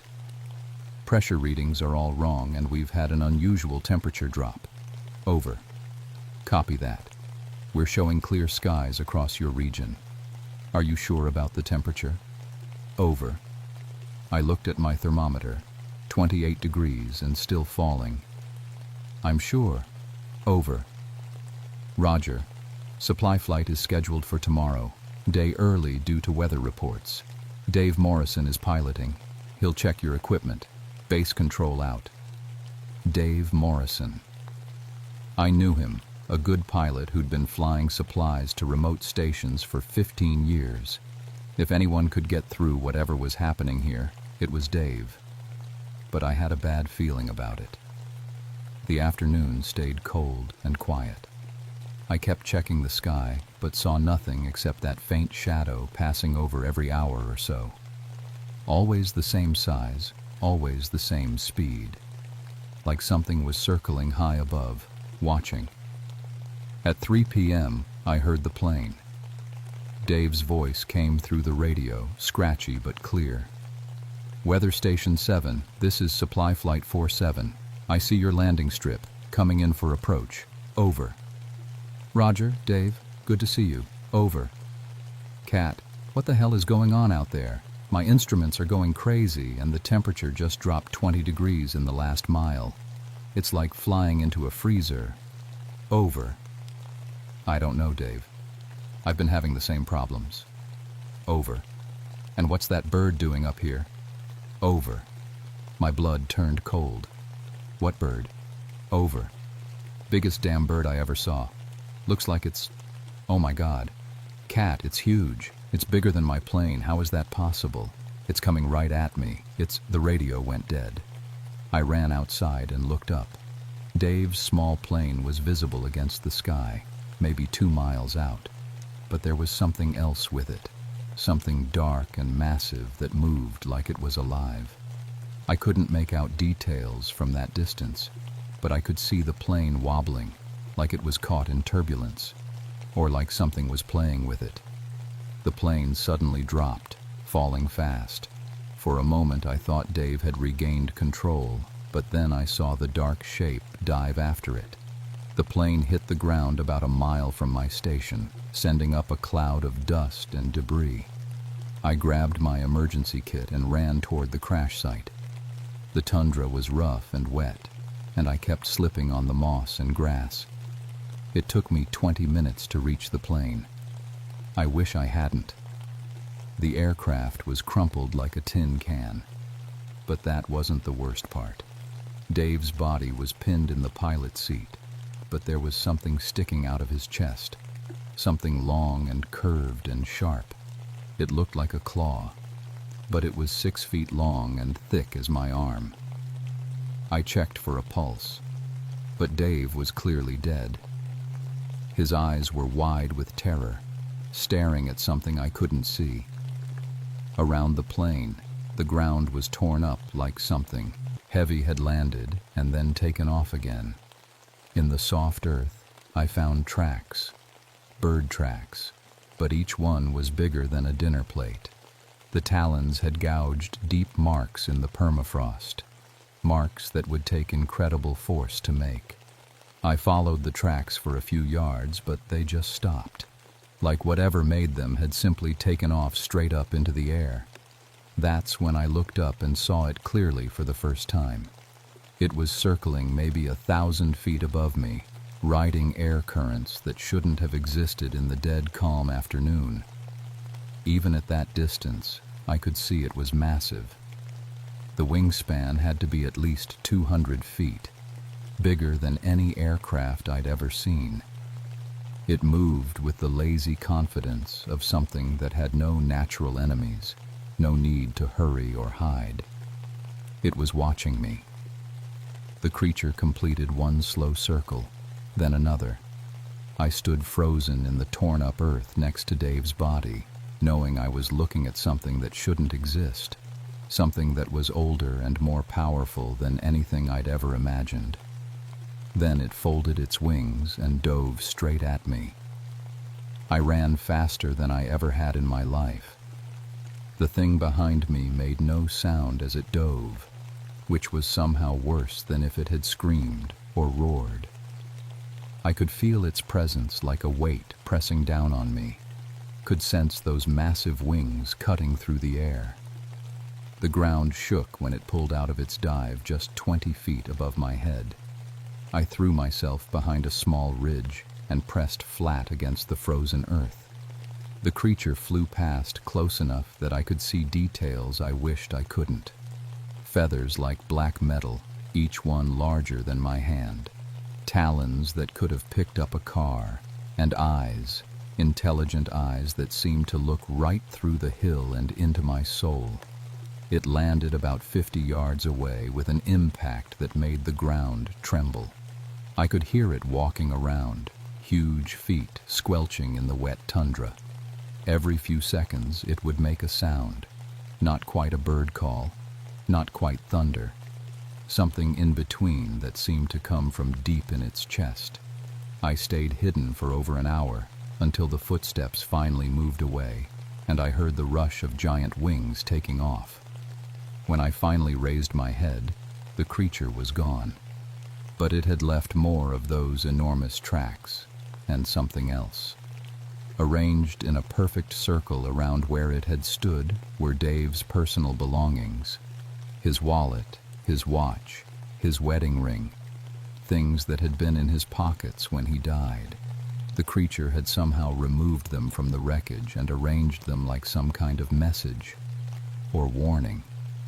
I made it back to my station as the sun reached its lowest point in the sky. What passed for evening in the land of midnight sun. My radio was working again, but when I tried to call for help, all I got was static. The same static that sounded like wing beats. That night, I didn't sleep.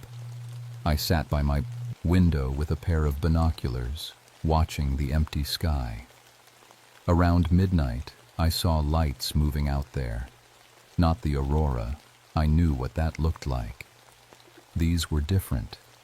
Focused beams that swept back and forth across the tundra like searchlights. The lights came closer, and I realized they were coming from above. Two bright spots moving in perfect formation, getting larger as they approached my station. When they were maybe a quarter mile away, I understood what I was seeing. Eyes, glowing eyes, each one the size of a house headlight. The creature was hunting. It passed directly over my cabin, close enough that I could see the details of its belly. Feathers that shifted and moved like they were alive.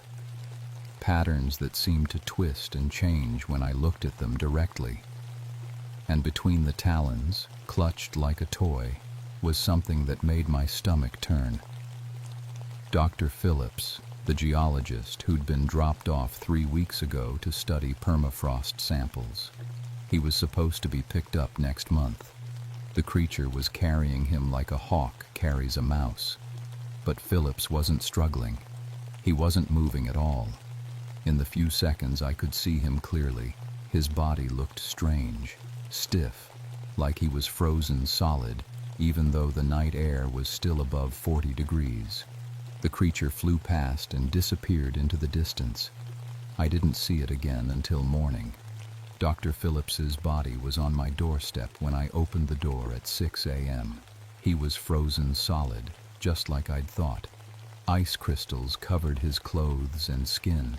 His face was locked in an expression of absolute terror, eyes wide, mouth open in a silent scream. But the strange thing was, he hadn't died of cold. When I checked his body, I found the same kind of wounds Dave had. Talon marks, but these were precise, surgical, like the creature had been careful not to damage him too badly, like it wanted him alive when it froze him. Around Philip's body, scratched into the frozen ground, were symbols, not letters or numbers, but patterns that looked almost like weather maps. Spirals and lines that reminded me of hurricane formations and pressure systems, but arranged in ways that made no sense meteorologically. The message was clear, though. The creature was showing me it controlled more than just its own body. It controlled the weather itself. As if to prove the point, the wind picked up. Not gradually, like normal wind, but all at once. In seconds, it went from dead calm to a howling gale that nearly knocked me over. The temperature plummeted to below zero, and snow began falling from a clear sky. I stumbled back into my cabin and checked my instruments. According to every piece of equipment I had, the weather outside was still calm and warm. But I could hear the wind screaming around my building, could feel the cabin shaking. The creature was rewriting reality itself. For the next 6 hours, I lived through 3 different weather systems that shouldn't have existed. A blizzard that left 2 feet of snow, followed by a thunderstorm with no clouds, followed by heat so intense it melted all the snow in minutes. My thermometer swung from 20 below zero to 90 above and back again. And through it all, I could see the creature circling overhead. Sometimes distant, sometimes close enough to count its feathers. It seemed to be testing me, seeing how much impossible weather I could survive. At noon, it landed on my roof. The whole cabin creaked and groaned under its weight. I could hear its talons scratching on the metal roof, could feel the building settling as it shifted its position. Through the ceiling, I could hear that strange sound again, the one between a bird call and thunder. But this time, it sounded different, like it was trying to form words. I grabbed my emergency radio, the one connected to the big transmitter tower, and tried to call for help. But when I turned it on, the only thing that came through the speakers was that sound from above. The creature's voice, somehow broadcasting on my frequency. And slowly, impossibly, the sounds started making sense. Not words exactly, but meanings. Images and feelings pushed directly into my brain. I saw the earth from high above, saw the ice caps melting and forests burning. I saw cities choking under clouds of smoke, oceans rising to swallow coastal towns. I saw a planet dying, poisoned by its own children. And I saw the creature's kind. Dozens of them, maybe hundreds, sleeping deep in mountain caves and ocean trenches. Waiting, watching, getting ready to wake up when the damage became too great to ignore. They weren't monsters, the voice in my head explained. They were guardians. They'd been protecting the earth for millions of years, stepping in whenever one species grew too destructive. They'd done it before, to the dinosaurs, to civilizations that existed before humans learned to write. Now it was humanity's turn. The creature stayed on my roof for 3 hours, showing me vision after vision of environmental destruction. Strip mines and oil spills, polluted rivers and poisoned air. It showed me the future too. What would happen if nothing changed? A dead world, brown and empty, with only the guardians left to mourn what had been lost. But it also showed me something else. A choice. I could become its agent, its human voice in a world that needed warning. I would live, and my knowledge would help others understand what was coming, what was necessary. The alternative was to die with the rest of my species when judgment finally came. As the creature lifted off my roof and took to the sky, I realized I was being offered the role of prophet.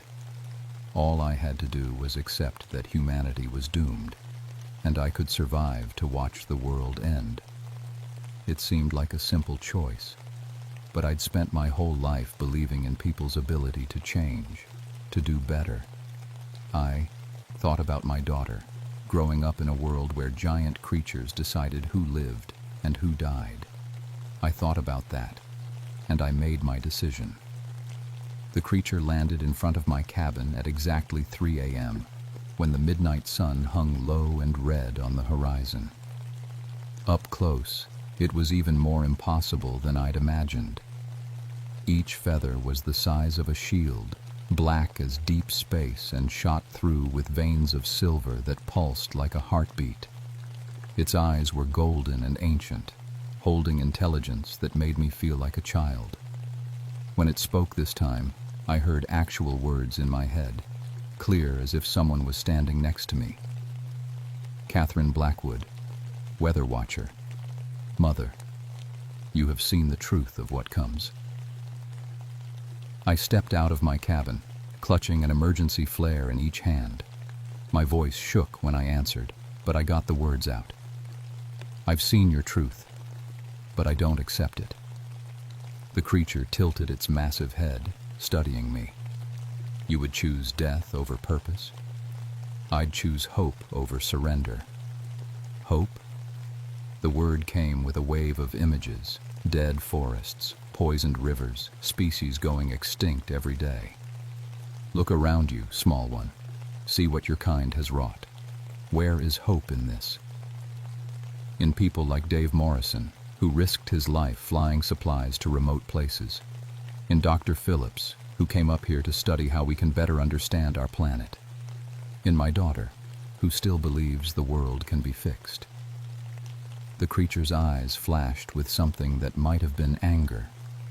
Sentiment. Your species excels at pretty words while destroying everything you claim to love. Maybe.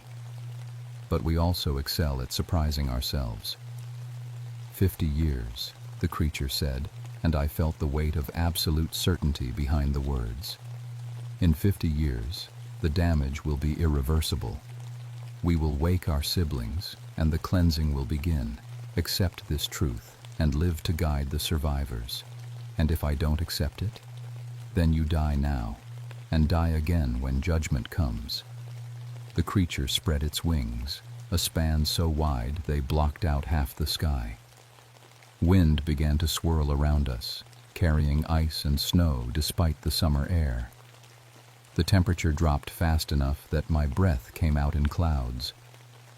There's a third option, I said, and pulled the pins from both flares. Red fire blazed in my hands, bright as miniature suns. The creature reared back, wings beating furiously. For the first time since this all started, it looked surprised. Fire does not harm us, little prophet. Maybe not, but it hurts your eyes, doesn't it? I was right. The creature's pupils contracted to pinpoints, and it turned its head away from the blazing light. In that moment of blindness, I threw both flares directly at its face and ran. What followed was the most terrifying minute of my life. The creature shrieked, not in my mind this time, but with its actual voice. The sound was like a tornado and a lightning strike happening at once. Trees would have been flattened. Glass would have shattered.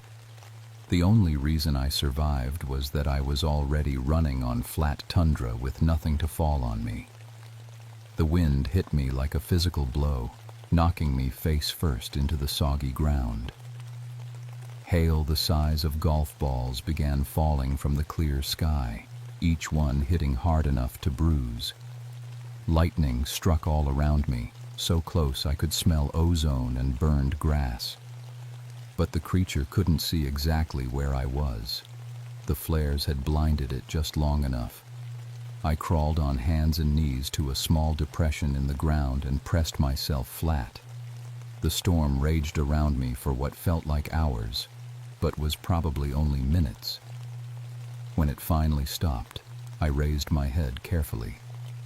The creature was standing about 100 yards away, its golden eyes scanning the tundra, looking for me. But something had changed. The confidence was gone. For the first time, it looked uncertain. "You cannot hide forever, Catherine Blackwood." "I'm not hiding," I called back, standing up slowly. "I'm making a choice." "You choose death." "I choose to believe my species is worth saving, even if I'm wrong." The creature studied me for a long moment. Then, impossibly, something like respect flickered in its ancient eyes. "You are marked," it said finally. "When the time comes, you will know. You will feel every degree of rising temperature, every species that dies, every forest that burns. You will carry the weight of your world's destruction until the day you breathe your last." "I can live with that. We shall see." The creature spread its wings and lifted into the air with a sound like thunder. But before it disappeared into the sky, it spoke one last time. 50 years, Weather Watcher, use them wisely." And then it was gone, leaving me alone on the empty tundra with 2 bodies and a destroyed weather station. The supply plane that found me 3 days later reported equipment failure due to a freak storm. The official report said I'd suffered hallucinations from shock and isolation. Dave Morrison and Dr. Phillips had died in the storm, along with my entire array of weather instruments. Nobody believed my story. I didn't expect them to, but I kept the piece of black feather I found embedded in my cabin wall. 8 inches long and harder than steel, with those silver veins that still pulse in the dark. Sometimes late at night, I can feel it calling to others of its kind. That was 30 years ago. I'm 61 now, and my daughter has a daughter of her own. We both work for the National Weather Service, and we both carry a secret that would sound crazy to anyone else. We can feel the weather before it happens. Not just predict it, feel it. Rain makes my bones ache hours before the first clouds form. I know when hurricanes are born over warm ocean water, can sense tornadoes spinning up in distant thunderstorms.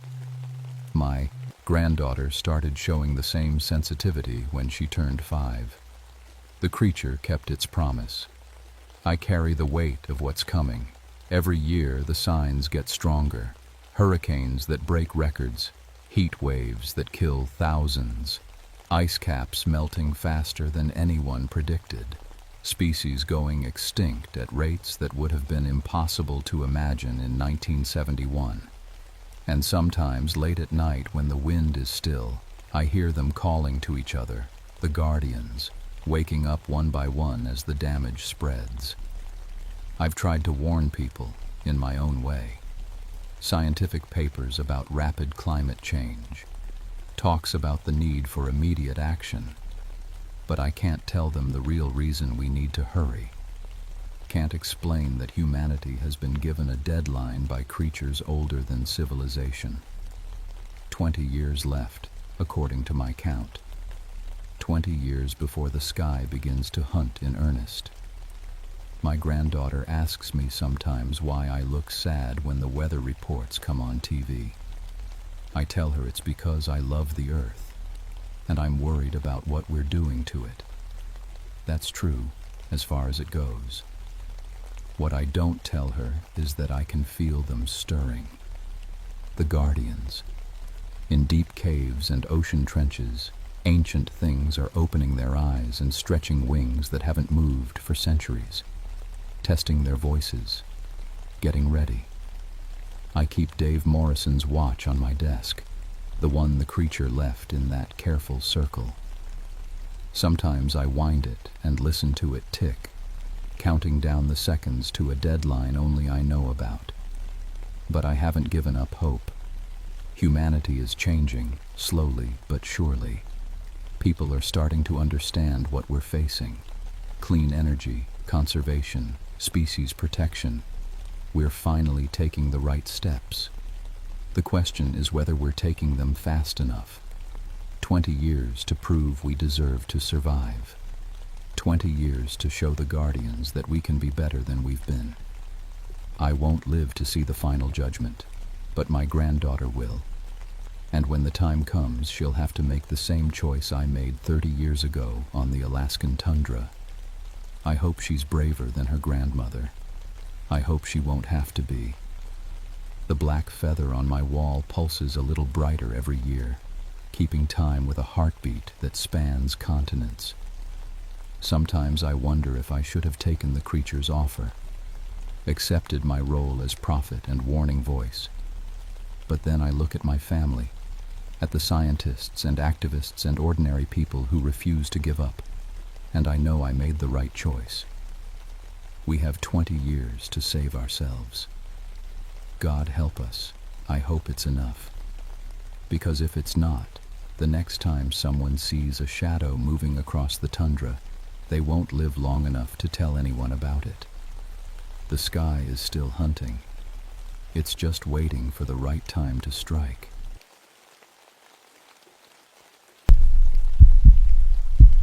My name is Thomas Ravencrest, but everyone calls me Tommy. I've been a park ranger for 16 years now, and I thought I'd seen everything these Alaskan mountains could throw at me. Bears, wolves, blizzards that could freeze you solid in minutes. But nothing prepared me for what happened in September of 1993, deep in Kobuk Valley National Park. I'm half Crow, half Norwegian.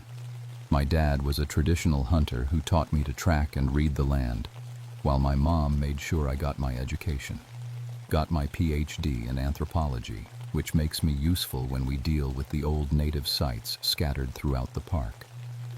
The government likes having someone who can bridge the gap between modern science and traditional knowledge. That September was different from the start.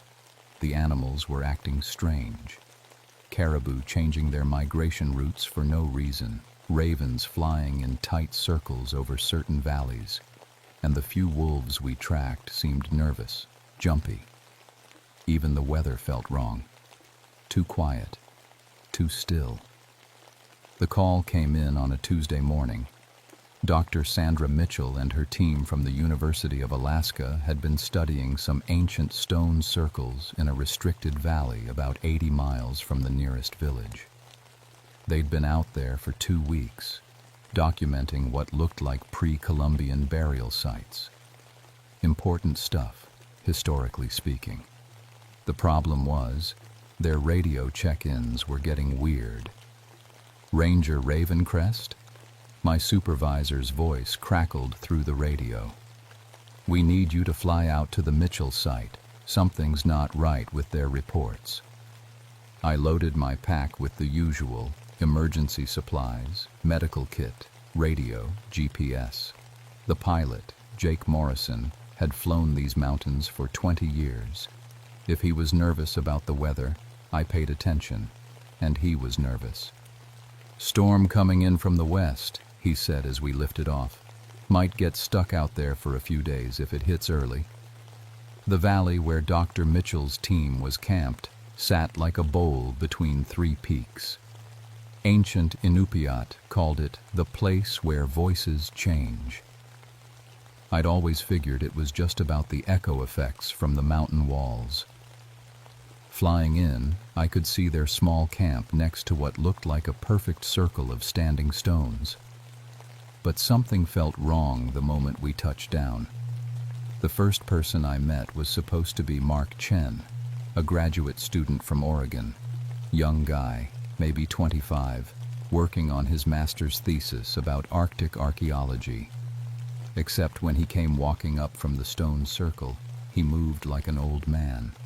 Slow, careful steps, like someone who'd been walking on ice his whole life. You must be the ranger, he said, and his voice had an accent I couldn't place. Not quite Inupiat, not quite anything else. I've been waiting for you.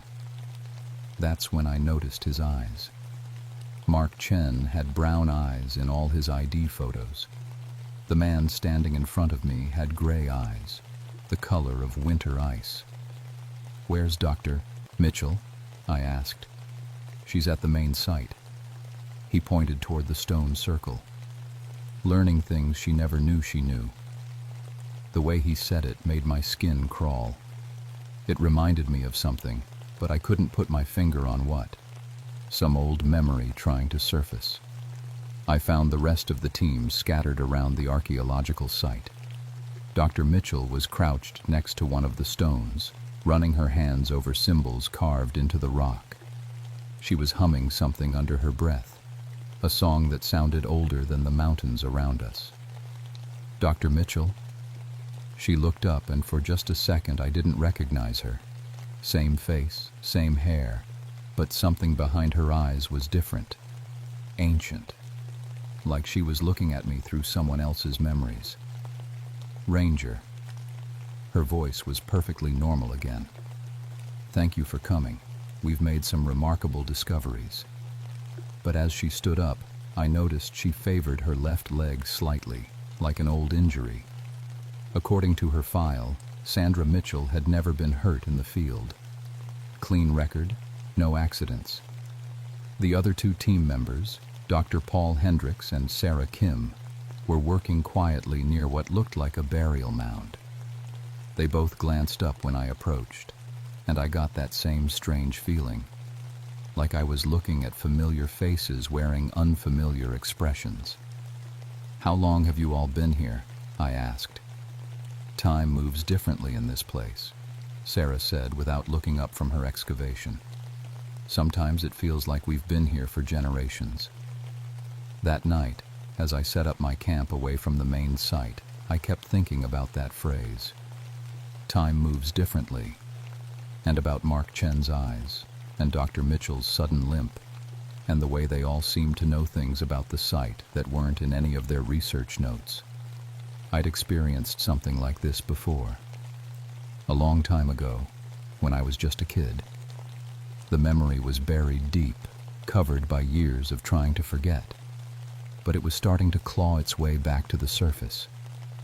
Something was very wrong in this place where voices change. The memory hit me in the middle of the night. I was 6 years old, camping with my father in the Brooks Range. Dad was teaching me to hunt, showing me how to read tracks and understand what the land was telling us. We'd been out for 3 days when something started following us. At first, it was just little things.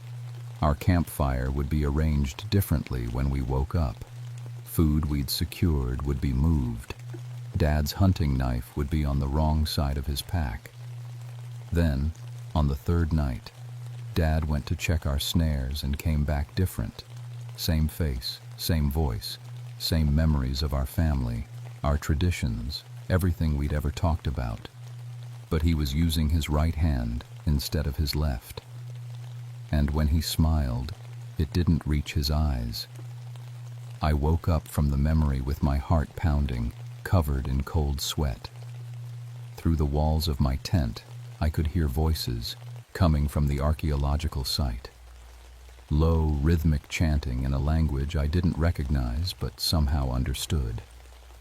I grabbed my flashlight and stepped outside. The team was standing in the center of the stone circle, all 4 of them facing inward.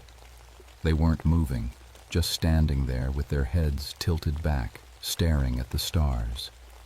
The chanting seemed to be coming from everywhere and nowhere at once. Dr. Mitchell, I called out.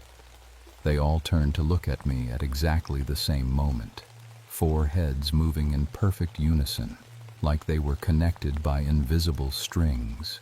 In the beam of my flashlight, their eyes reflected the light like animals. We're learning, Mark Chen said, but his voice came from Sarah Kim's mouth. Learning to be, Dr. Mitchell added, but the words came from Dr. Hendricks. Who we really are, they all said together, their voices blending into one. I backed away slowly, my hand moving to the radio clipped to my belt. But when I looked down, the radio was gone. I was sure I'd had it when I went to bed. Looking for this? Mark held up my radio, even though I'd seen him standing 20 feet away a second before. We can't let you interfere, Dr. Mitchell said, taking a step toward me. Not when we're so close to coming home. The chanting started again, but now I could see their mouths weren't moving. The sound was coming from the stones themselves, like the ancient rock was singing. I ran.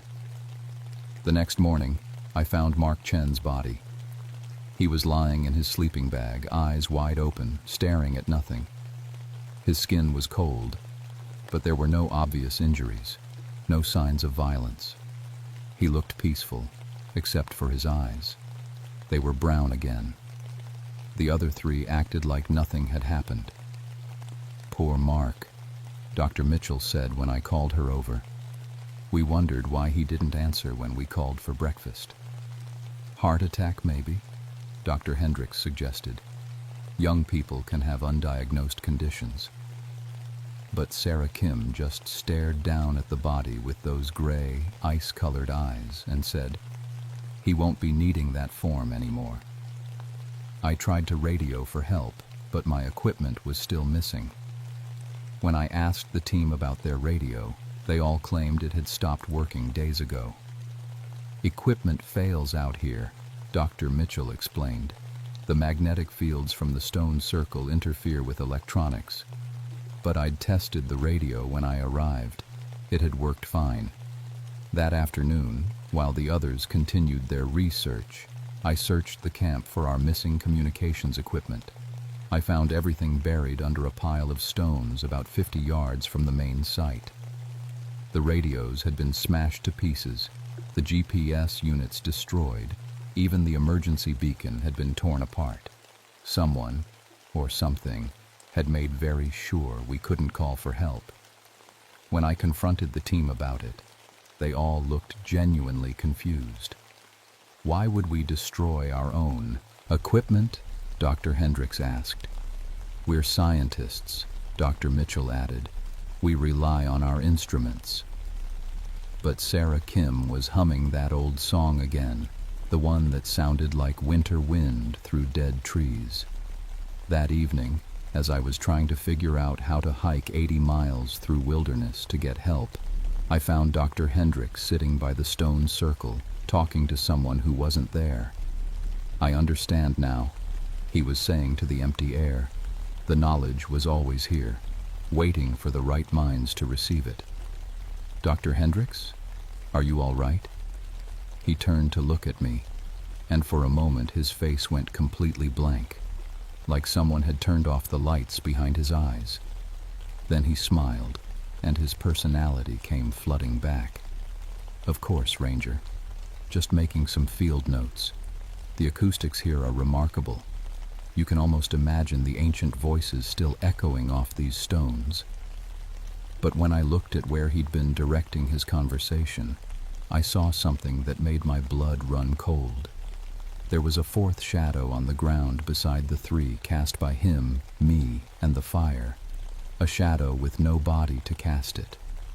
As I watched, the shadow waved at me.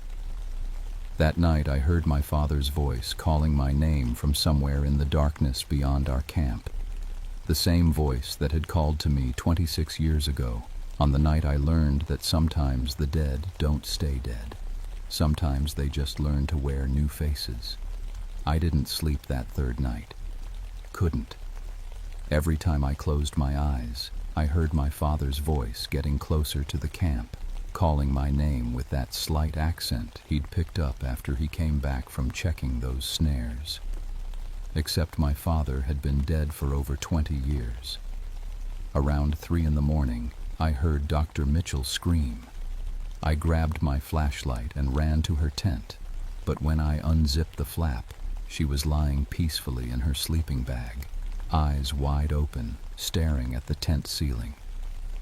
Dr. Mitchell? She turned her head toward me with mechanical precision, like a doll's head on a swivel. I remember being buried here, she said in a voice that was definitely not hers. Too deep, too old, with an accent from somewhere far away and long ago. The earth was so cold, but the waiting was worse than the cold. What are you talking about? She sat up, and in the beam of my flashlight I could see that her left hand was missing 2 fingers. Fingers that had definitely been there when I'd met her 2 days ago. "We've been waiting so long for visitors," she continued. "For people with the right kind of minds. Minds that can hold more than one soul." I backed out of the tent and nearly ran into Dr. Hendricks. He was standing right behind me, but I hadn't heard him approach.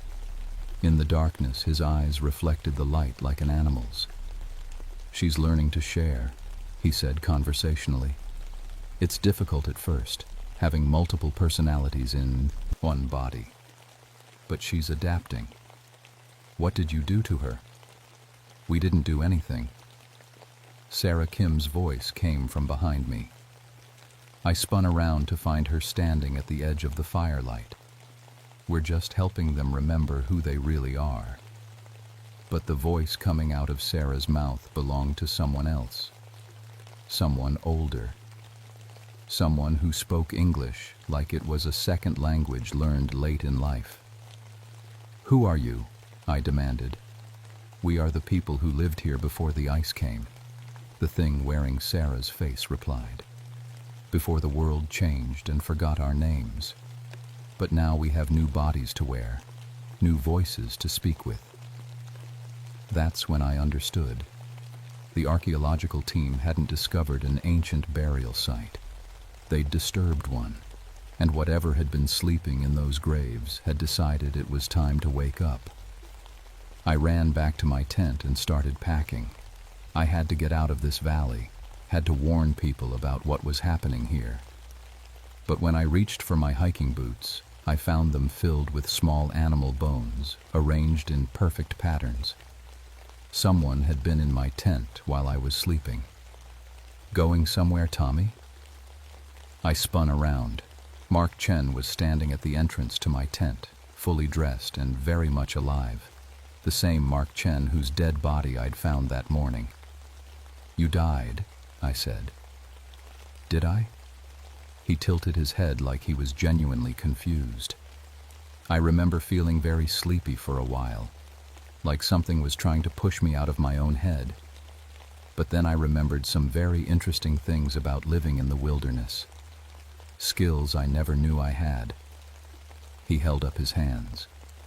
The soft, uncalloused hands of a graduate student were gone. These hands were scarred and weathered, like they'd spent decades working with stone tools and winter survival. "Whose hands are those, Mark?" "My grandfather's," he said, but the voice was wrong. Too old, too certain.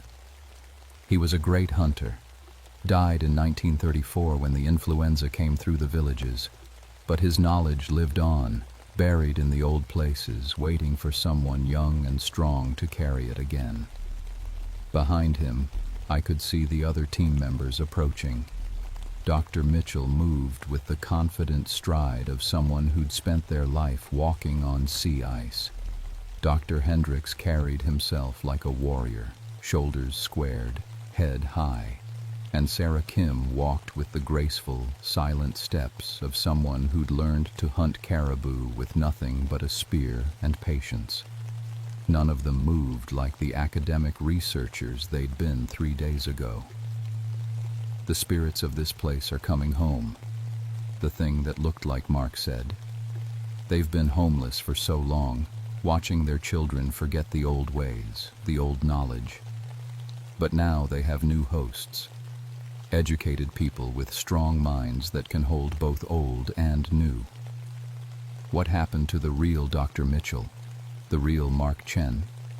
"They're still here," Sarah not Sarah replied, "sleeping in the back rooms of their own minds while their ancestors remember how to live again. They're not hurt. They're just sharing." But I remembered the empty look in Mark's eyes when I'd found his body. And I remembered my father, coming back from those snares with someone else looking out through his familiar face. The things wearing these people weren't sharing. They were taking over. I tried to run, but they surrounded me with inhuman coordination, moving like pack hunters who'd worked together for decades. When I dodged left, they were already there. When I feinted right, they anticipated it perfectly. "Why are you fighting this, Tommy?" Dr. Hendricks asked, his voice now carrying the authority of someone used to being obeyed without question. "Don't you want to know what your father learned in his last moments? Don't you want to understand what he became?" "My father is dead." "Death is just another country," Mark said. "And your father has been waiting there for you to join him. All these years, he's been practicing, learning to wear flesh again, getting ready for your return to this place." That's when I heard it again. My father's voice, calling from somewhere in the darkness beyond our camp. "Tommy, Tommy, come here, son. I have something to show you." It was perfect. Every inflection, every note of warmth and authority I remembered from childhood. If I hadn't seen what happened to him, if I hadn't watched that thing wearing his face try to hunt me through the wilderness, I might have gone to him. Instead, I grabbed a burning branch from our fire and swung it at the nearest possessed researcher. The flame passed right through Dr. Mitchell without touching her, but the light revealed something that made me scream. For just a second, superimposed over her familiar features, I saw another face. Ancient, weathered, with traditional tattoos marking the chin and cheeks. The face of someone who died decades before Dr. Mitchell was born. And behind that face, trapped and terrified, I caught a glimpse of the real Dr. Mitchell, struggling to break free from inside her own skull. "Help me," her real voice whispered, barely audible beneath the confident tones of her possessor. That's when I stopped running and started fighting back. But first, I had to remember everything my father taught me about surviving in the wilderness. The real lessons from before that thing started wearing his face. Because if I was going to save these people, I needed to understand what I was really fighting. And somewhere in the darkness, my father's voice kept calling, patient and persistent as winter itself. I knew what I had to do, but the knowledge came with a price I wasn't sure I could pay. The memories I'd buried for 26 years came flooding back all at once. My real father, teaching me to recognize the signs when spirits walked in the wrong places. The old stories about the hunger that walks in flesh. And most importantly, the ritual he'd tried to teach me on our last camping trip before the thing took him. "Some spirits get lost between worlds," he'd said, showing me how to arrange stones in protective patterns. "They forget they're dead and try to squeeze into the living, but they can only do it in places where the walls are thin, sacred places, burial grounds." The archaeological team had been digging into a mass grave without realizing it. All those ancient stone circles weren't just ceremonial sites. They were containment systems, and Dr. Mitchell's team had broken them apart to study them. As dawn broke over the valley, I could see the possessed researchers moving around the disturbed burial site, no longer pretending to be human. Mark Chen's body carried itself like it had been walking this land for centuries. Dr. Hendricks had somehow acquired scars that told stories of battles fought with stone weapons. And Dr. Mitchell had started carving traditional tattoos into her own face with a piece of flint. "Tommy." The voice came from everywhere at once. "Time to come home, son." This time I didn't run. I walked straight toward the sound. I found him standing at the center of the stone circle, looking exactly as I remembered. Tall, broad-shouldered, wearing his favorite red flannel shirt and that old baseball cap with the fishing lure attached. But his shadow fell in the wrong direction, and when the wind blew, his hair didn't move. "I've been waiting for you," he said with my father's voice and my father's smile. "All these years, practicing, learning to be myself again. Do you know how hard it is to remember being human when you're not wearing flesh? You're not my father. I have all his memories. I remember teaching you to track, to read the signs in nature, to respect the old ways. I remember loving you more than my own life. What's the difference? For a moment, I almost believed it. The longing to see my father again was so strong it made my chest ache. But then I noticed his hands. My father had lost the tip of his ring finger in a childhood accident. The thing standing in front of me had all 10 fingers intact. The real difference, I said, pulling sage and tobacco from my pack, is that my father taught me how to send lost spirits back where they belong. I started the ritual he'd shown me, building a small fire with specific wood, burning the sacred plants in a pattern passed down through generations. The possessed researchers tried to stop me, but something about the smoke made them hesitate, confused. That won't work, the thing wearing my father's face said, but its voice had lost some of its confidence. The old ways are forgotten. The new generation doesn't have the strength. Maybe not, I admitted, continuing the ritual. But I'm not just new generation. I'm both old and new. Half Crow, half Norwegian. Half traditional, half educated. And that means I can do something you didn't expect. I pulled out my GPS unit, the backup one I'd hidden when I found the destroyed equipment. Modern technology, precise and reliable. But instead of using it to navigate, I used it to map the exact locations of the stone circles, calculating the geometric patterns with mathematical precision. You're bound to this place by the arrangement of the stones, I said, using coordinates and survey data to understand the sacred geometry.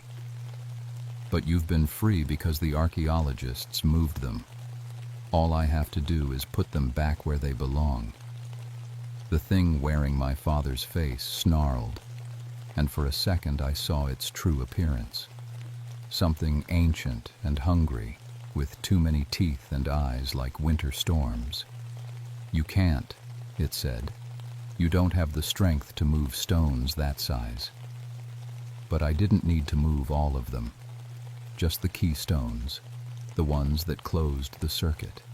And I had something the original builders didn't have, a come-along winch and climbing rope in my emergency kit. It took 3 hours of back-breaking work, using every piece of equipment I had and every bit of wilderness engineering my father had taught me. The possessed researchers tried to stop me, but the ritual fire kept them at bay, and each stone I moved back into place weakened their hold on the stolen bodies. When I moved the final stone into position, the effect was immediate. The possessed researchers collapsed like marionettes with cut strings. The temperature in the valley dropped 20 degrees in seconds, and the thing wearing my father's face began to change. "Tommy," it said in my father's voice, but now I could hear the fear underneath. "Please, don't send me back to the cold place. I just wanted to see you again." For a heartbreaking moment, it really did look like him. Lost, frightened, reaching out to me with desperate love. But I had seen what these things did to their hosts. I had seen the real Dr. Mitchell trapped inside her own skull, screaming silently while something else wore her face. "Goodbye, Dad," I whispered, and completed the binding. The scream that followed shook snow off the mountains. When it was over, 4 confused archaeologists were lying unconscious beside a perfectly restored stone circle. Mark Chen's eyes were brown again. Dr. Mitchell's face was unmarked, though she'd have some interesting scars to explain. And Dr. Hendricks looked like he'd never held a weapon in his life. They'd lost 3 days of memories, but they were themselves again. As for me, I finally understood what my father had really been trying to teach me on that last camping trip. Not just how to fight the spirits that get lost between worlds, but how to recognize when someone you love has been taken from you. Sometimes the hardest thing about fighting monsters is admitting that the person you're trying to save is already gone. The official report said equipment failure and altitude sickness had caused temporary disorientation among the research team. Dr. Mitchell and her colleagues were evacuated for medical observation and made full recoveries, though none of them remembered anything about their discoveries at the Stone Circle site. The site itself was reclassified as culturally sensitive and restricted from further archaeological study. Sometimes the old protections exist for good reasons. I requested a transfer 2 weeks later, told my supervisor I needed a change of scenery after the stress of the rescue operation. What I didn't tell him was that I'd started having dreams about other burial sites, other places where the walls between worlds were wearing thin. The dreams always featured my father, standing at the edge of my vision, trying to tell me something important. But now I could tell the difference between memory and spiritual interference. The real memory of my father would never ask me to do anything that would hurt other people. The thing that had worn his face? That was something else entirely. 3 months after the incident, I was working in Denali when I got a call from a park ranger in Montana. They'd found a research team acting strangely near some ancient native sites. The symptoms sounded familiar. Personality changes, missing time, equipment failures in sacred places. Thing is, the Montana ranger said, one of the researchers insists he's a Blackfoot warrior who died in 1876, knows things about the land that aren't in any textbook. His family says he's never shown any interest in native culture before. I volunteered for the consultation. It's been happening more often lately. Archaeological teams, amateur historians, treasure hunters, people with just enough education to find the old sites, but not enough wisdom to leave them alone. They dig up things that should stay buried, break apart protections that took generations to build. And sometimes the dead get tired of being dead. My job now is unofficial, but necessary.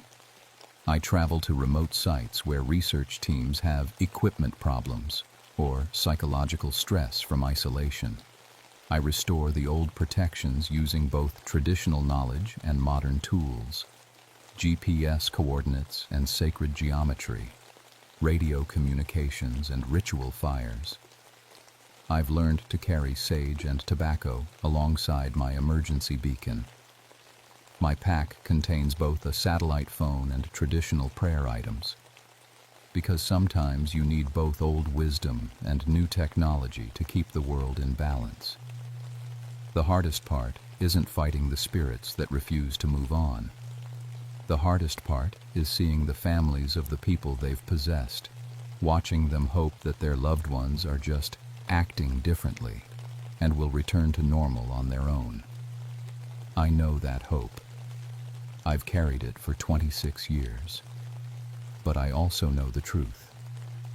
When something else starts looking out through familiar eyes, the person you knew is already gone. What's left is just a very convincing echo, wearing a face you recognize. Last week, I got a letter from a woman in Alaska. Her husband had gone on a solo camping trip to photograph wildlife and came back changed. He knew things about traditional hunting he'd never learned, spoke words in a language she'd never heard him use, and sometimes she caught him staring at her like he was trying to remember who she was supposed to be. The return address was from a town about 40 miles from Kobuk Valley. I'm packing my gear tonight. Some jobs you volunteer for. Others choose you, whether you're ready or not. But either way, when lost spirits start wearing the faces of the living, someone has to be there to send them home, even when that someone used to love the face they're wearing. My name is Thomas Ravencrest, and I hunt the things that hunt us. It's not the job I trained for, but it's the job I was born for. And in a world where ancient burial grounds keep getting disturbed by people who don't understand what they're awakening, It's a job that will never end. Sometimes late at night when I'm alone in my tent, I still hear my father calling my name from somewhere in the darkness. But now I know the difference between memory and mimicry. The real memories of love don't come with cold fingers and hungry eyes. They come with warmth and wisdom and the quiet strength to do what's necessary, even when it breaks your heart.